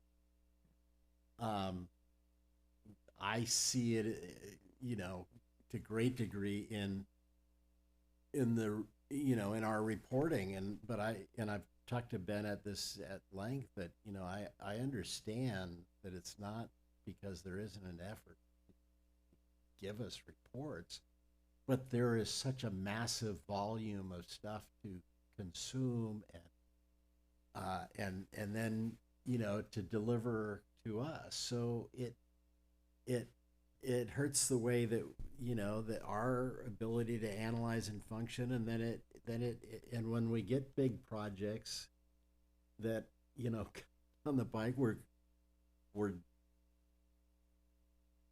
not equipped like a city of 100,000 people to throw staff at a project, because there's so many other things we have to throw the staff at. Well, I shouldn't say throw staff. I mean, allocate staff to handle our, the analysis. I think it's a major investment that we need to make as a council to, to get from where we are and recognize that something like this is going to happen again unless we're like really up our game. Well, and I do think, and Ben can speak more to this. I know he's got he mentioned earlier that he has a future concept review he's going to be bringing to the city council to talk about, agendizing things and kind of structuring some of those future items a little bit differently than they've done in the past to try to facilitate that. I don't want to steal his thunder, and that's not on the agenda tonight, so it's not for a detailed discussion. It's accomplishing the same thing that you're speaking of, council member, but in totally the opposite. So with that being said, I guess so we're making the reports. That would be I'll just tell you, man. I'm looking to go to a report. Well, let's. I would. I just want to say this real quick. Yeah. We're not discussing this, okay? But I just want to say, like, it's going to be the same meeting twice a month. So a discussion, act, all the same items. Where we have more concept reviews, I think is we just everything gets yeah. We're not I don't want to discussing drop it a yet. bomb. Yeah, Right. this is not on the Okay. agenda tonight. But and I'm saying we that's have what I'm discussed that before. Well, that has been on the table a couple of We've had- times. I'm sure It's in not 3 it's years. not a new idea. So let's hold that discussion. Yeah. But I guess Yeah. the point is that I do think that the city council has taken great strides to try to improve alignment in the execution of council priorities. However, I do include in this response that with that being said, like each city council, it should have said city council member works to represent the many facets. So, I mean, you have a diverse community and you have differing perspectives in your community that you as the city council represent. So, to suggest that the city council will be unanimous on all issues when you have dissenting voices in your community, I think is not a fair expectation. I was going to offer, I thought the 2 tree workshops were in some sense an example of what we could be doing. So you had a lot of community input on one, and then you had I would call them like expert witnesses, giving feedback where the council is hearing it and we're waiting to come back. So I would say our goal and the workshops that are in our goals moves us towards that. That's how it appears to me. So I think that's good. If so, then that's the end of this item. Yeah. Well, I guess actually not the end of this item. The question is, does council, so we have two options. Either we can bring back a cleaned up version that incorporates all of the revisions for you to vote on at your next meeting, or you could make a motion to approve the report with the revisions that we've discussed tonight. And my suggestion would be that we put it on the consent calendar for the next one. We see all of the revisions, and then we'll go through on consent if there's something worth discussing, and that would also give members of the public, if they wanted to, they see the finalized response and they can come in and talk. That would be my. And that gives us sufficient time for our filing. yeah. So what we will do is there's no action needed tonight. We will incorporate the edits as discussed, and provide a direction by consensus, and we'll bring that and put it on consent. Great work, guys. That was really good. That was important. I just want to say thank you, Councilmember Whitman, for kind of leading us through That's this. a beautiful moment. Well, I mean, we really did get led through this process by you, and I much appreciate that. And Bethany, but Bethany gave us the skeleton. It was. I do this for a living. Yeah, I know. I have and to. I have to help my clients explain things within their. Yeah. So I found it very helpful. Thank you. I found it very helpful. I agree. Good. Thank you. Thank you very much. I do spend a lot of time with words too in my career, and That's it. And thank you, Bethany. Oh, I mean, of course. I don't want Happy to help. Anyway. No need Thank for you. things. Thank This you is what all. we do. Wow. All right. So Okay. going. We'll move on to number 9 while we still have time. Approval of the amendment to the development management agreement. Wait, can I ask a Oh, question? what? I think we have a public. We have somebody in the public Okay. who might need to. Is there an item that you're here for? No. No. Yeah. Oh, okay. Jesus. Okay. Got it. Okay. Just wanted to make sure that we were going to get to something that you were waiting for. So, okay. Then never mind. Okay. Well, this would be one of those, actually. Okay. Amendment to the development management agreement. Okay, yes. Continuing on the topic of the permanent supportive housing project, when the bid selected by Dignity Moves through a competitive process was awarded, council ratified that back in April. You will recall that there was considerable discussion about winnowing down the project amount, and at that time refusing a donation. So since that time, a couple things have happened. There have been ongoing discussions between Dignity Moves and this potential donor and other donors, and discussions with the city attorney and Dignity Moves attorney about how we could possibly modify the development management agreement so that if we are in a situation where we could accept a donation, how could it move forward in a manner that doesn't require every single potential donation to come back before the council for review and approval, being consistent with what the council wants to see for this project, of course. And so I think where we've landed with that is what you see in front of you, which is a minor modification to the development management agreement that allows for the acceptance of a donation so long as it doesn't cause an increase in costs to the project. There are a number of items. Or, if I may, Sure. add Or- additional conditions Right. to the That's project. critical. Thank you. Yes. So there were a number of items at the time that this bid was ratified that were excluded from the project or winnowed down. And what I mean by that is the project currently on the Dignity Move side has a 4% contingency. The landscaping that was included was removed. Other items like the screening around individual HVAC units behind the housing were struck. The gate was modified. On and on and on. We are aware, and this was affirmed as recently as this week, that the $1 million donation that was previously offered is still available, and it is available currently without any strings attached. Mhm. It's just towards the project. However, there is a reluctance from this donor and from some other donors about having to go before the council each time to offer donations to the project. And I think that this is where we work closely with the city attorney and with the attorney for Dignity Moves, with language that we just discussed that might put you in a position to allow for that. So this is a proposal. We're here to talk to you about it. Mhm. Please let us know how you feel. Mhm. Thank you. Questions? I don't have questions. I don't have questions. Okay. Any public comments? No, nobody online? Nobody here? Okay.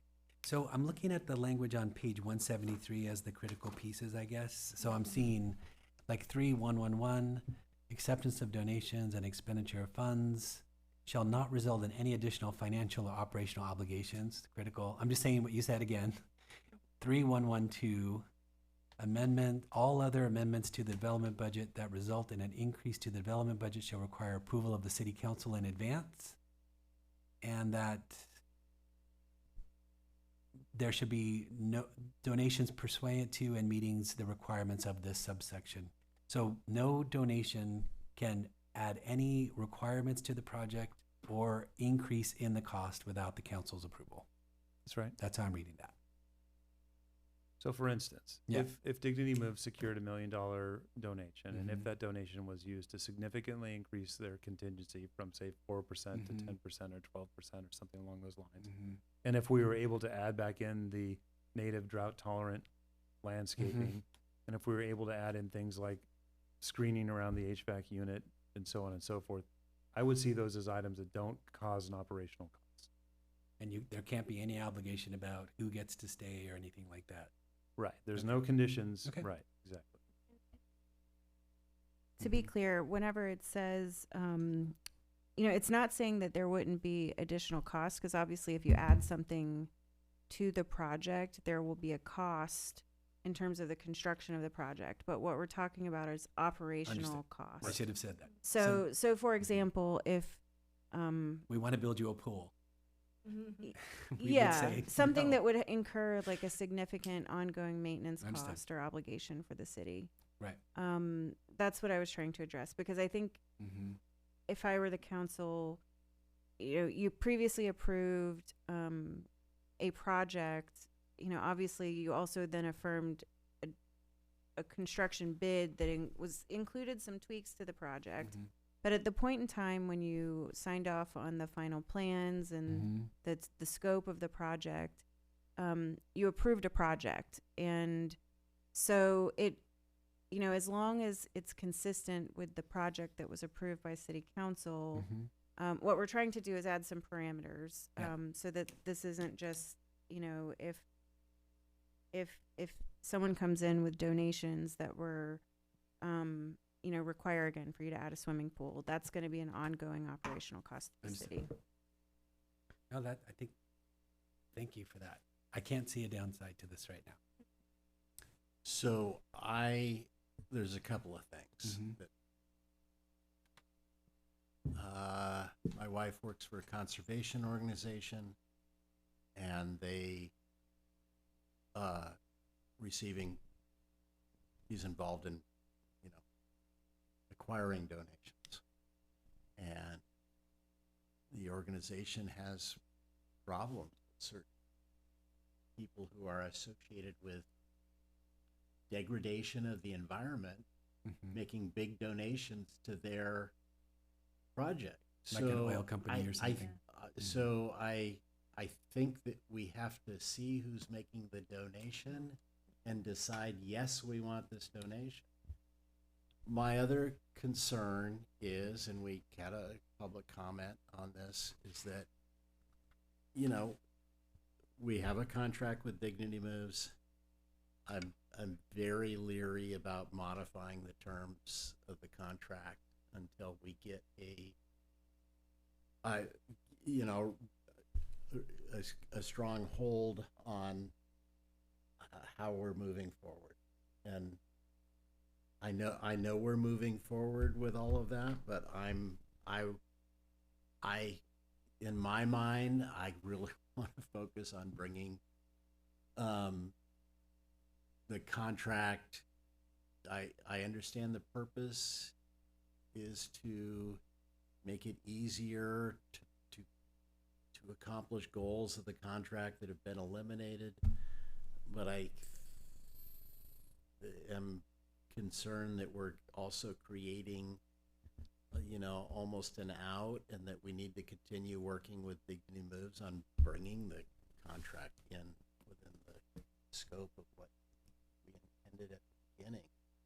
So I have those reservations about moving this. I hear what you're saying. I'm trying to think of a way to, I understand like an oil company is what I said. Like if an oil company wants to donate to the land trust, you have hesitancy about that, as one should. I'm trying to think of a way that someone could be interested in the project and want to donate money to something that we already know we want, like landscaping that got cut, and not have to make a presentation in front of the council and have us deliberate. If I could avoid that, I would like. Well, and if I could jump in, that's the problem with donors too. They don't want to, offer up a donation and then have to prove themselves to the council that they're worthy of giving the money to the project. That's a problem. So the one time it came up on this project, the issue was not the donor. It was that they were kind of changing the scope from, and and I guess we'd still be considered that would be something that would have to come in front of us. Right. But as opposed to modifying our contract with Dignity Moves, maybe we ought to work with them on a process for. I'm glad that they're soliciting donations, but maybe we ought to work with them on a process for a friendly, safe environment for donors to make those donations. I mean, I'm all in favor of it, that we would get donations, but I'm leery about changing. Not the leeriness of the change, but we could put a ceiling on it to say of something really grand might come to us, something smaller need not. Well, let me pivot to later in the agenda. You have a separate list of furnished by owner items that we are going to need to solicit donations for. And that's separate and distinct from this. So I want to draw that distinction. I think that's important. But I will tell you that, like it or not, and this is nothing that you don't know, we're all very accustomed to the public process and public meetings. But to those who are not, it's not a friendly environment.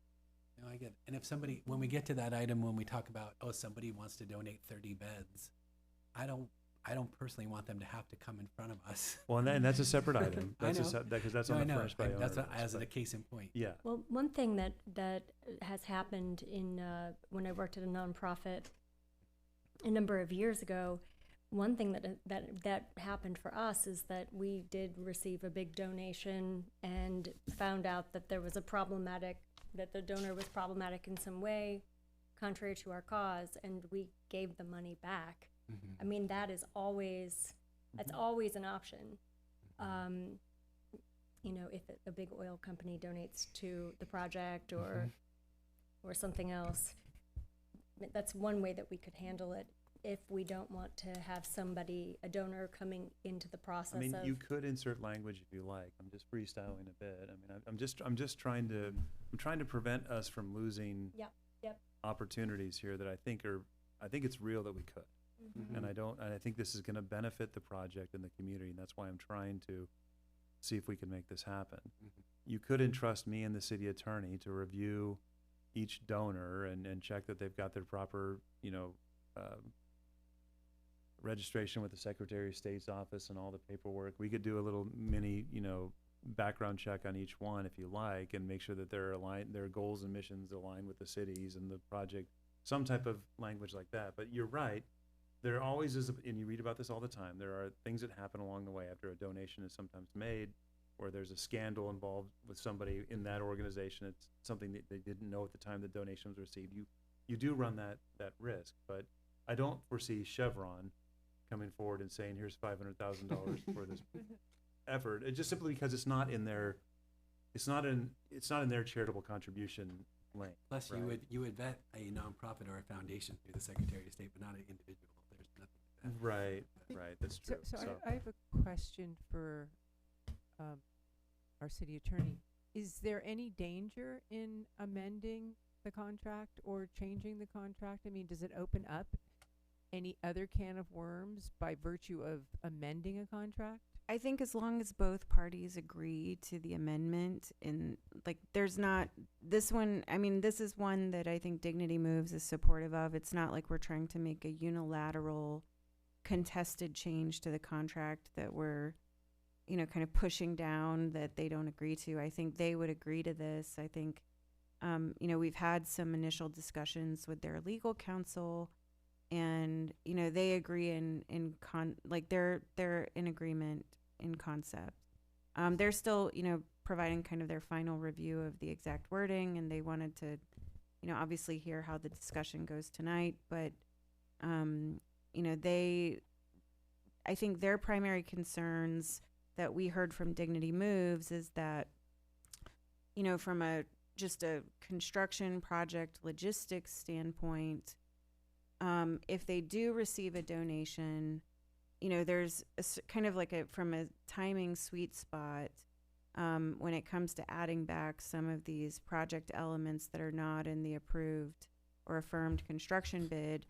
You kind of want to get some certainty around that. So I think one concern we heard from them is that, if we were to make a change like this, they would like to have I think they would like for the city to, and I'm speaking for them when I say this, so hopefully I'm not getting it wrong, but they don't want us to wait too long, because once the project, we're still in the process where we're having some of the initial project studies completed. We're not fully mobilized on site, but as the project starts, the construction is underway, there will be things or elements to the project that if they're not included, won't be included. Like, you're not going to go back and replace something.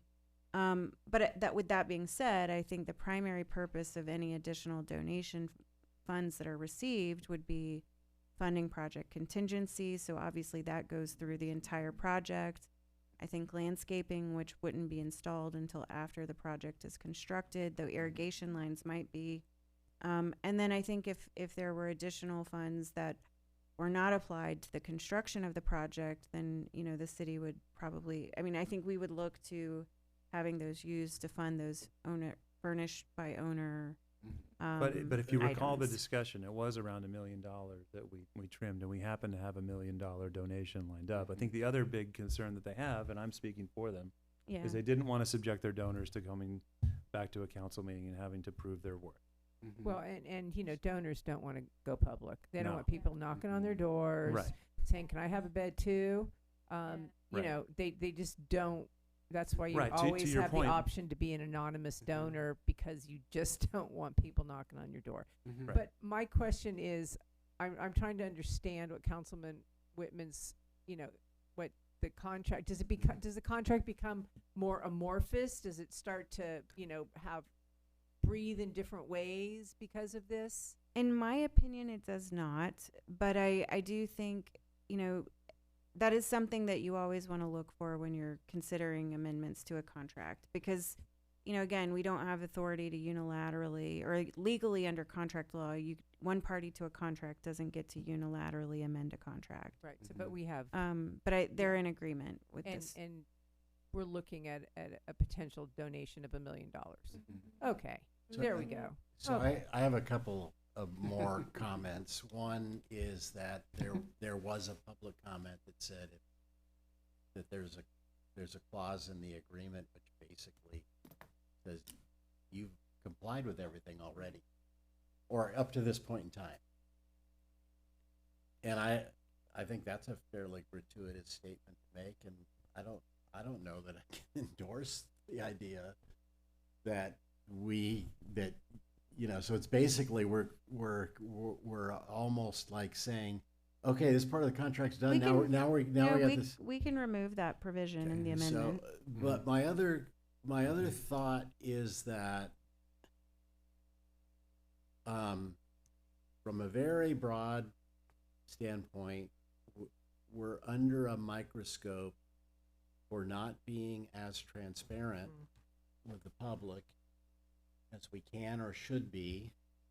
And this contract amendment is really about not going through a public process because it's uncomfortable for donors. And I think we're doing the opposite of what we're kind of dealing with on a really big progress. So my suggestion would be that maybe the right way to approach this is to make a list of items that we'd potentially benefit from donations and create some type of a streamlined process for that. But I don't see a donor needing to come in. Well, I don't think they want to. You're right, but I'm not sure where the need for doing that is. It's really kind of up to Dignity Moves if they acquire a donor to say, hey, I got this donor. That's what I was wondering. Why can't it just go through Dignity Moves? Because the project, the DMA limits the amount of money that may be spent on the project. So, because if you did get this $1 million, then the project would be 10.5 with the extra million. But what was the line that was? Come in with everything that how much did they cut off the? It's about $1 million, and that's so what that can't figure into the equation. No. So you have this contract that says very explicitly what you're allowed to spend, and here's the budget that was approved, and here's the schedule, and that's what you approved. So you didn't approve additional things. But they didn't come in and help me here. So they didn't come in with what they agreed they were going to do. They pulled away from the scope that we were buying. Sorry, we made many requests that they met some of those requests from the original and then trimmed others that we finally agreed to. I agree with the idea that we didn't unilaterally. They didn't unilaterally say, yeah, this is going to be more expensive. We did it through planning process, like the planning commission. I feel like we're off topic because we're talking about how much the project's costing, and we're talking about if we have the opportunity to get more money, how we're going to manage that. But can I ask you what line I disagree that it's off topic. Oh, okay. Why not? Or tell me how it's on topic to accept donations. Or not? Because we're talking about a contract that was formed a long time ago, and now we're making fairly radical change to the contract. And what I was discussing with the, you don't see that as a radical I said I don't change. disagree with that part. Okay. I thought when you were saying, well, what did they agree to in the beginning that's not being delivered, that part I thought was not what we should be talking about. So under the development management agreement, the way that it's written right now, Dignity Moves has to submit updated development budgets to the city. Dignity Moves is not authorized to expend funds in excess of the approved development budget without authorization from the city. And so, part of what this is intended, so what this is trying to address that situation. Because today, if Dignity Moves received $1 million for earmarked for use on the project, they would have no authority to increase the development budget to include those funds, which is then needed in order for them to, roll out, whether it's a change order to the contractor for, adding in something like landscaping, whether it's a, the increase of contingency, whether that's within or outside of the contract with the construction contractor. But at the end of the day, they would not be able to accept those funds and come unless they came back to city council for approval of an amendment to the development budget. I mean, to me, this kind of feels like a no-brainer. Like Yeah, they have yeah, $1 million. yeah. They have $1 million. They're asking to have the flexibility to accept $1 million donation. Our commitment is still the same. We know potentially who the donor is, and we have the opportunity of denying the donor if we find anything out about them that's controversial. But to not go forward with this is basically to say, nope, we don't want the landscaping, and we don't want the contingency. Do you know what I'm saying? It's like Yeah, I do. we're basically turning down an addition to the project that we would like to have. And I don't understand what the risk would be to us to do that. I haven't heard what the risk is. So, like, except for potentially that clause that says you've done everything that you need to do up till now, I'm not sure I'd agree with that. But, Yeah, and other than, and I'm not even sure that that's what I heard, but It's in the template. That's in the template amendment. But, It's but there. you We know, can I delete don't that. know that that seems to, kind of. So is there Get a up. timely, I mean, is there a time limitation on when, is this something that can, cause, we had a lot of stuff in front of us, and I read parts of the contract, but I can't tell you I understand the contract. So I would like more time, and if I don't, I think we send, of course, we can do whatever. I think you're sending a message. Yeah, I'm not, I don't want this to come back. I want to, Yeah. it seems to me to move forward. One thing I'd like to add too is I think, when to Councilman Whitman's point about the donations, we do have the donation and naming policy where we can go in and adjust how we handle this as a larger process. I feel like this is an isolated incident, isolated donation, isolated opportunity. The donor, if it's the same donor as before, they've removed a lot of their limitations around the funds. And so I feel comfortable moving forward with this. I do as well. And taking some of the concerns about this donation and applying them to the next agenda item that we're going to talk about, or if we don't get it to it tonight, about the donations and naming policy. So Okay, I'll go ahead and make a motion to approve it. approve the amendment to the development management. With the revision that was discussed. With the revision that was discussed. Second that. Yep. Councilmember Rule. Yes. Mayor Pro Tem May. No.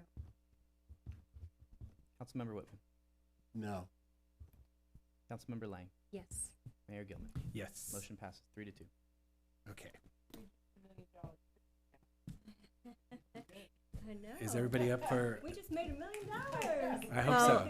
What I will That's good. say is that before we would, approve before the city manager would approve an adjustment to the development management or development budget to reflect that amount, we would request to see, any agreement from the donor, with the donor and documentation to review that. So Yeah. I don't want to suggest that that's a done deal. So will Dignity Moves bring that to us, whatever they get? I think we would request that it be delivered, that presented to the city, and I would review that. And I think, I would I would have to review it and make the confirmation that there would be no additional obligations to the Right. city in accepting those funds. And I didn't mean to be Yes. so flippant. I just Yeah. want to make it Same very here, clear same here. that, Yeah, if thank you. We apologize. Yeah. if we receive a copy of an agreement that reflects that donation that comes with additional conditions, I'm going to tell everyone it needs to come back to city council. Of course. Yeah, and I trust that that will be the case, that you will not move forward if you have any, qualms about what it says or what it means. Okay. So we're under our constraint here, so it's 9:53. We'll take on at least one more. So I'm looking at item number 10. Between 10 and 11, I think, would you rather do 11? Okay. Or 10? I probably would rather do 10, just Okay. because I think it's going to be a longer process potentially. Okay. That's my feeling. And, but council can obviously decide What- which one they want to hear. I mean, I would be asking the same kind of question. Operational need, what makes more sense? Yeah, I mean, it's arguable. You could, they're both, I mean, I don't think they're both going to be long discussions. I mean, I think we could knock them both out if you guys were up for that. Because 12 and No? 13 Okay. could be later. I mean, not today. Yes, so I would agree with that. Mm-hmm. And what about 15? 15 will be out of contract. We already are out of contract, but I mean, It can go 2 more weeks? I think so. I mean, I think it's, Okay. Okay. So do you want to go to 10 then? if you, whatever council wants to do, I Okay. can present on either one. I think they're pretty straightforward. Okay. The first one, if you want me to dive Please into go. 10, this is, council for some time has been talking about having an RFP process to determine an operator for the permanent supportive housing project once it's developed. Mm-hmm. And this would be an operator to provide or connect to all the types of services that will be needed by the residents within the development. This is a different setup than what we have currently within OTT. OTT is not a permanent supportive housing development. As you know, it's a sanctioned homeless encampment. We have separate contracts for things like case management for benefits and social services, or case management for mental health. Where this differs is you have an independent operator who either provides those services or provides connectivity to those services. And that's the allure of these types of firms that provide this type of service. It's an all-inclusive offering. There are organizations that run these types of institutions throughout the state, and we would want to put out an RFP to solicit interest in this. Some of these names are companies and groups you've heard of, Many Mansions being one of them, but there are certainly many others.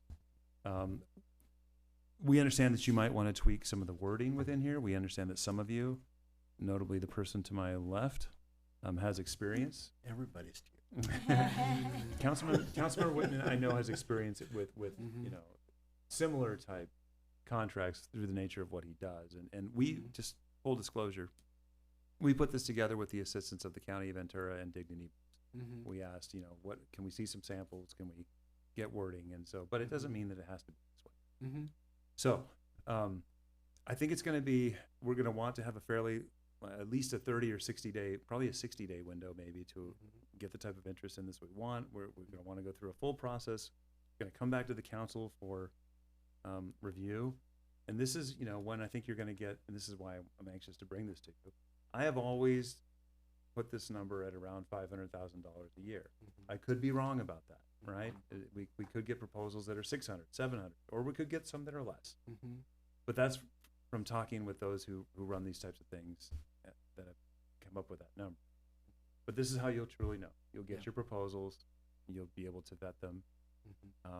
You could decide on the process that you want to do that.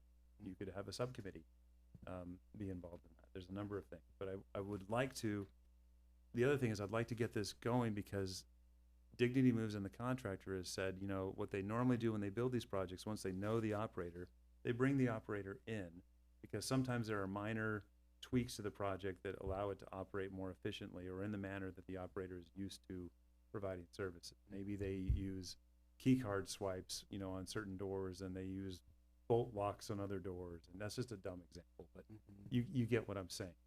They generally, if the project is being built, they get an opportunity to be involved in the process so they can help inform minor decisions. So I'm happy to answer any questions on this. That's what I was hoping to talk to you guys about. Okay.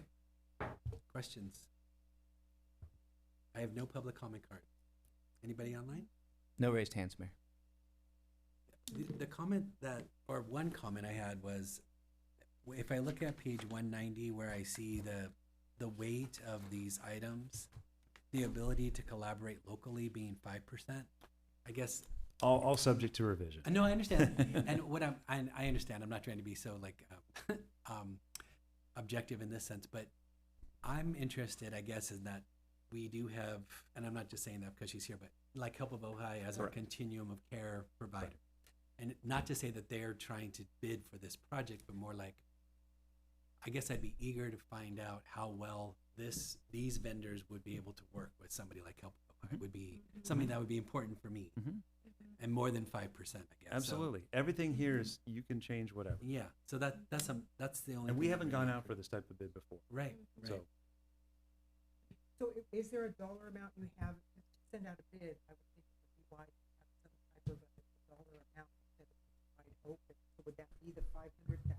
what we would say is, we might not, we don't want to set an amount, but we could say something like, the city received a $12.7 million ERF grant, of which $2 million has been set aside for future operating subsidies. And the thought was this would help to offset the costs once the project is built, something like that. My, so that they have an my idea. only recommendation about identifying what your budget would be is that this will be a competitive process, and you want the pricing to be competitive as well. Mm-hmm. And so what I will say is that generally when you're talking about competitive solicitations, if you say what your budget is, the proposals you receive will come in at your budget for sure. They're not going to come in less. However, what I would say, just to add to what I said, is what I probably wouldn't put in that statement is it was intended that this amount would endure for 4 years. Because we've been very public saying we've set aside That's this all money public. for future operating subsidies. And we can just leave it at that. And then with this scope of service, with Help of Ojai helping out what they're doing now, then will the contract that we pay them, will that lower in price because we now have a new- Yes, so you will, and Jane and I have talked about that. Jane. Sorry, Jane. How do you feel about being on the spot? No, I'm just kidding, but you come forward. Right. Unless they decided to compete for this. Exactly. Right, exactly. But similarly, so Ventura County Behavioral Health. What was that? I'm sorry.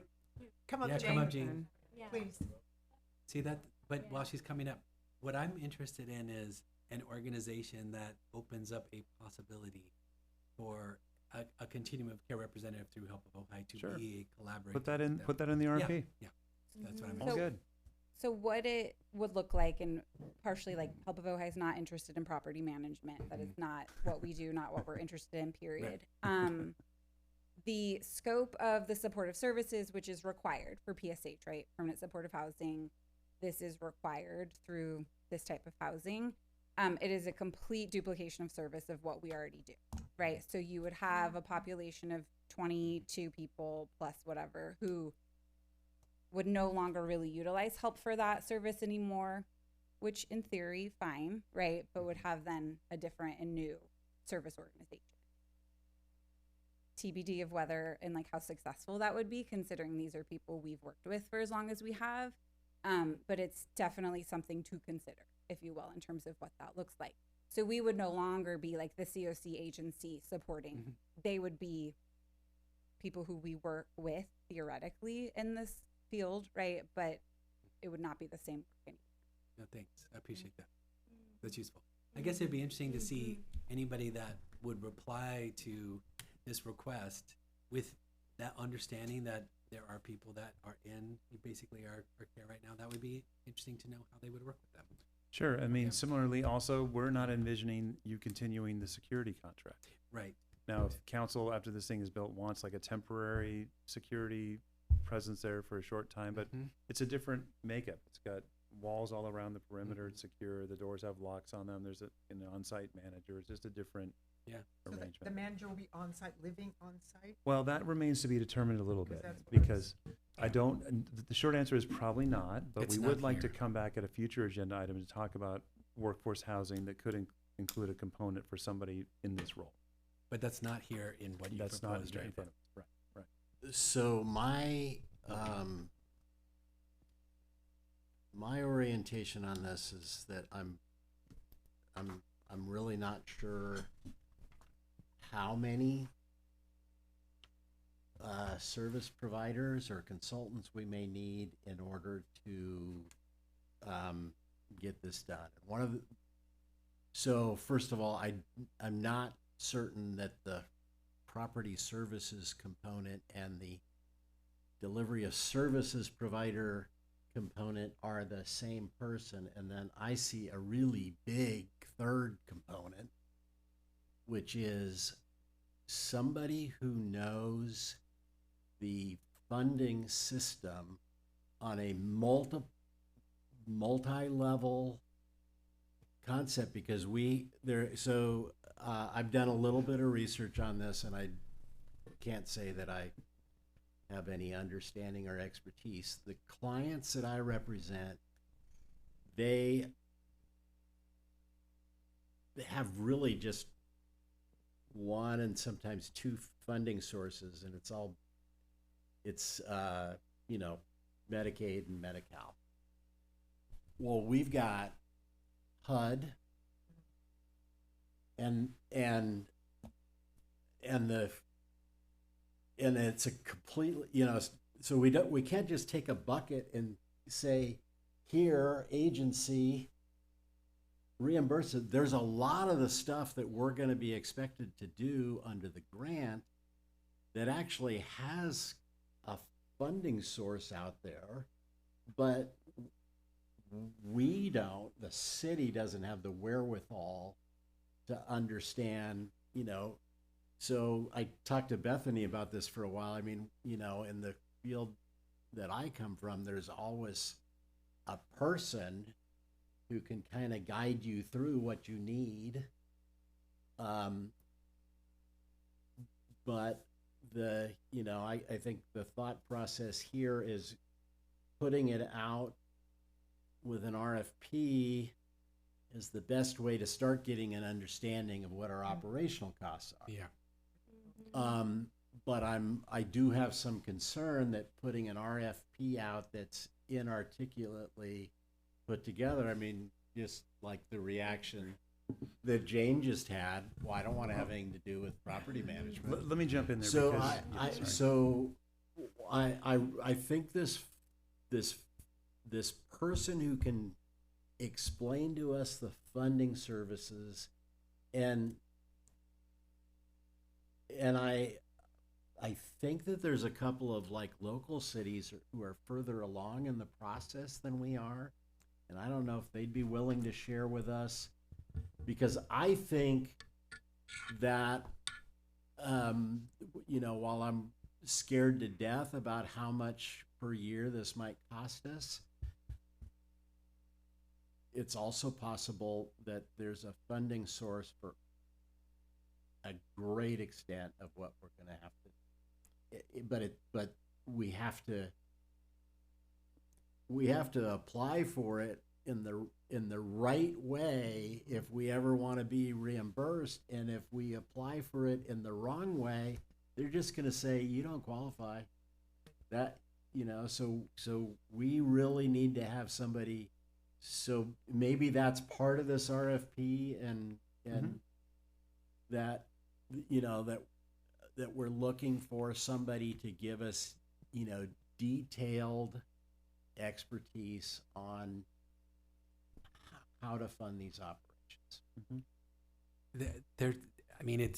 The word grant is several places in this, and also the portion around assisting the residents in how they pay. So there's a couple of key pieces on that too. Right, that's why we reached out to the county on this, Right. because we know that there are other developments like this in the county, and we wanted to see how these these RFPs were put together, and this was their advice. It's not so much HUD money, it's more state money. That's what I'm seeing, like on pages 193 state and money 194. and county and state money trickling through. And Right. for me, it's reimbursement. And what are all the sources of reimbursement, and how do we go about doing that effectively so that the city taxpayers are carrying the least burden that we can achieve?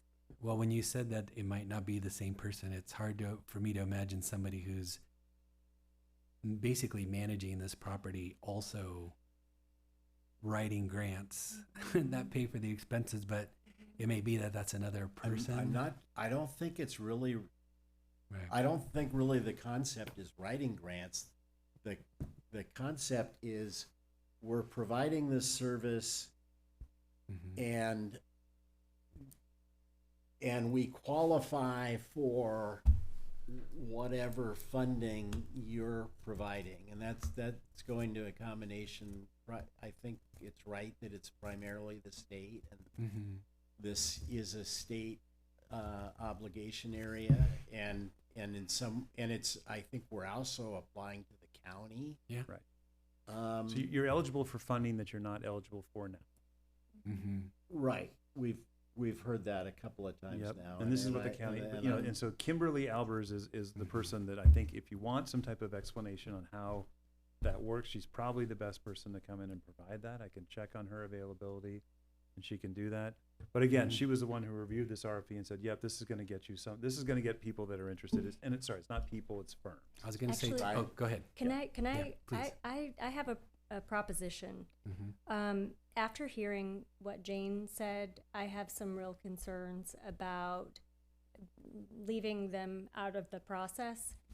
I would like to have a more thorough conversation about like what other options there are. I'm going to propose to put this on hold and bring it back. Yeah, do you mean other ways to configure this particular offer or request? Right. Like there could be other ways to configure it, for instance. Yes, for instance, having, like, maybe it is an option to have a property manager do the property and Help of Ojai do all of the case management and the grants and the things that they're already doing. That's fine. I mean, I think what we're trying to... I'm going to drive the city manager crazy, yeah, but... I'm actually trying to... I think... Yeah. What we're also trying to do is shield the city a little bit, and it would be nice to have a comprehensive contract for this facility where I don't have to manage 3 or 4 different entities. Yeah, I really... That's part of our challenge now. I really hear you, and if an organization like Mini Mansions could do that... And they're very interested. I understand how that would be a benefit, but what I wouldn't want to do is for us to go in that direction and harm our partner to this point in the process. So that was part of my confusing statement at the beginning, which is my orientation in the work that I do is to always find that person who really knows how the system works, who can then, devise and recommend to us how we structure this, and then we start asking for the people who are going to fill those roles and actually try to find one who fills as many of the roles as possible. But I think there is going to be the potential that we're not going to be able to do it as effectively all through one contractor. Yeah, and I've heard amazing things about Mini Mansions. I know they do great work. So and other organizations like them. I think what caught me off guard tonight was just the fact that we wouldn't bring in our current partner to this process of navigating how we move forward with this. Well, that was actually, I wanted to ask Jane, does she see a role for Help of Ojai? And I kind of got this sense that you did, but not as doing what you do now, but certainly not managing property, but providing the services that you do now. Is that correct? Yeah, please. You can just say, because, obviously we would go with you guys. And like, that is not my intent. And that's not Mm-hmm. why I came. I think that because obviously like this is significant to us, right? If another agency, you guys know Help of Ojai is the sole social services agency in our community full time, right?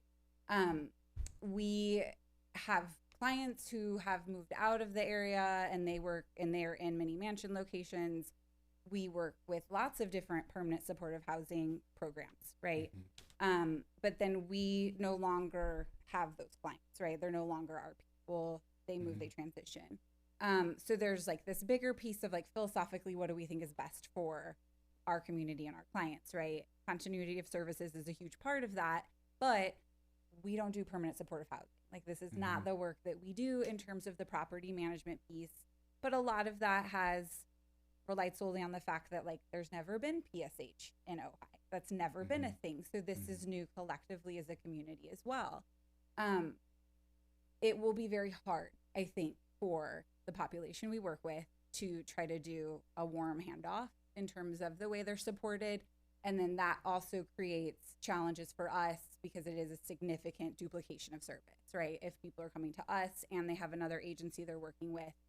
And that's just something we will navigate. That is not like the worst thing ever. But I think there is bigger picture conversation, and whoever, we partner really closely with Area Housing Authority. We have an MOU where we provide case management services to residents within their housing facilities here, but it's not permanent supportive housing, right? It's different in terms of the services we're offering. So I think we would love to be involved, and I think that innately, whether we want to or not, we will be in terms of client advocacy. And my hope is that there is a really streamlined process in this of how it works. I'm not familiar with many agencies who do both the property management and the supportive services. That's a really narrow window of orgs in Ventura County. You'll see in the other programs that like Dignity Moves has built, they of course are not the service provider. And so they, I think, naturally are connecting with similar orgs again and again. And that to an extent makes sense, right? But yeah, so like we want to be involved, but I don't know what that looks like obviously for us, just based off of what, once this is up and running, it looks like. Thank you. Do you have the ability to help us figure it out? What this looks like. Like if we're going to reconfigure. Absolutely. Because I would love to do that. Okay. And I think it would mostly from us probably come from a space of, here's what anecdotally we know in terms of what PSH looks like, how it works, what would be great here, right? Because that is our experience. Our experience is getting people into housing and observing sort of what happens after that, right? Whether it's with us directly or not. And I think that that is stuff we can share with you guys. I mean, it's been I've offered many times to talk to you guys about PSH. So I'm happy to do that and talk about what this looks like. Because this is, it's going to be a really significant transition for a lot of the residents here. Many people who have not been housed in many, many years, and what this will look like to keep them and retain them in housing. Thank you. So it sounds like, go ahead. I was think just I know going what to you're going to say. Does it make sense to have an ad hoc that would work with Jane to try to figure this out, staff? And I mean, I don't know, I don't know how to move this forward because I understand that, reconfiguring, rethinking, re-envisioning, learning all this stuff can be time consuming, and we need to move forward. Or I'm not opposed to that. Or an alternative would be that Jane works directly with Ben and tailors this RFP in a way that involves. Done. Done. Oh. No, I know. I knowing and helping crafting are slightly different. I'm happy to join in the meetings, or Rachel is happy to join in the meetings. We don't really have. Yeah, and it'll come back to us anyway. Yeah, we don't have much to offer other than, being there. I mean, I don't have much to offer for understanding other than to be there and want to understand, right? So I'm happy to be part of that. I'm also happy to let other members of the council who would want to be part of it, to be part of it. Is that something though, that works into the scope that you guys have? You know what I mean? We all have to work together to do it, and I don't want to. It's fine. I would actually suggest, it's fine. I think that you might also want to have the county involved in this. I would recommend, Jane and Kimberly both, I think would be helpful because, Jane said it. They don't do permanent supportive housing. Kimberly is very familiar with that. That would be really good. Yeah, that's how you get both in. From what I could tell, there's a handful of agencies that wasn't exactly clear if they're public or quasi-public, but their their existence is all about how to compose permanent supportive housing structures. And I actually made an inquiry to one of them. I haven't heard back yet, just to say what we're doing, and can you guys help us? Because I think that I think before we go out to bid, we do need to have a better understanding of what it is that we're doing. So I would say that we work on, and I'm happy to participate in it, we work on finding the person or group of people who can give us the clearest picture of a start point. And then I also think that what Ben said is very important, which is that the earlier we get that kind of structural component together and a potential contractor or contractors, the sooner they work with Dignity Moves as they're going through the construction, and it all potentially, there's areas where those things have to meld. Well, it seems like your team with the county and Help of Ojai and a couple of. So why not, how about this? If you give us, come back in September, Mhm. okay? I can meet with Jane and Kimberly. We can go through this. We can provide a more robust informational presentation that goes along with this. We can revisit components of this to better make sure that we're aligning with local providers where possible, to the degree that they want to. It's gonna, right? We can do that. We can come back. Do you object to a couple of council people? I don't. Yeah. Seems like there's a request for it. That's fine. Yeah. Yeah, great. You want to just nominate? Well, I saw you two gesture, and then I heard Mr. Whitman gesture, so there's three. Yeah. Pick two. Okay. I'm interested because I'm just interested in how it. Of course. I mean, we're all interested, but Yeah. I'm interested in how the,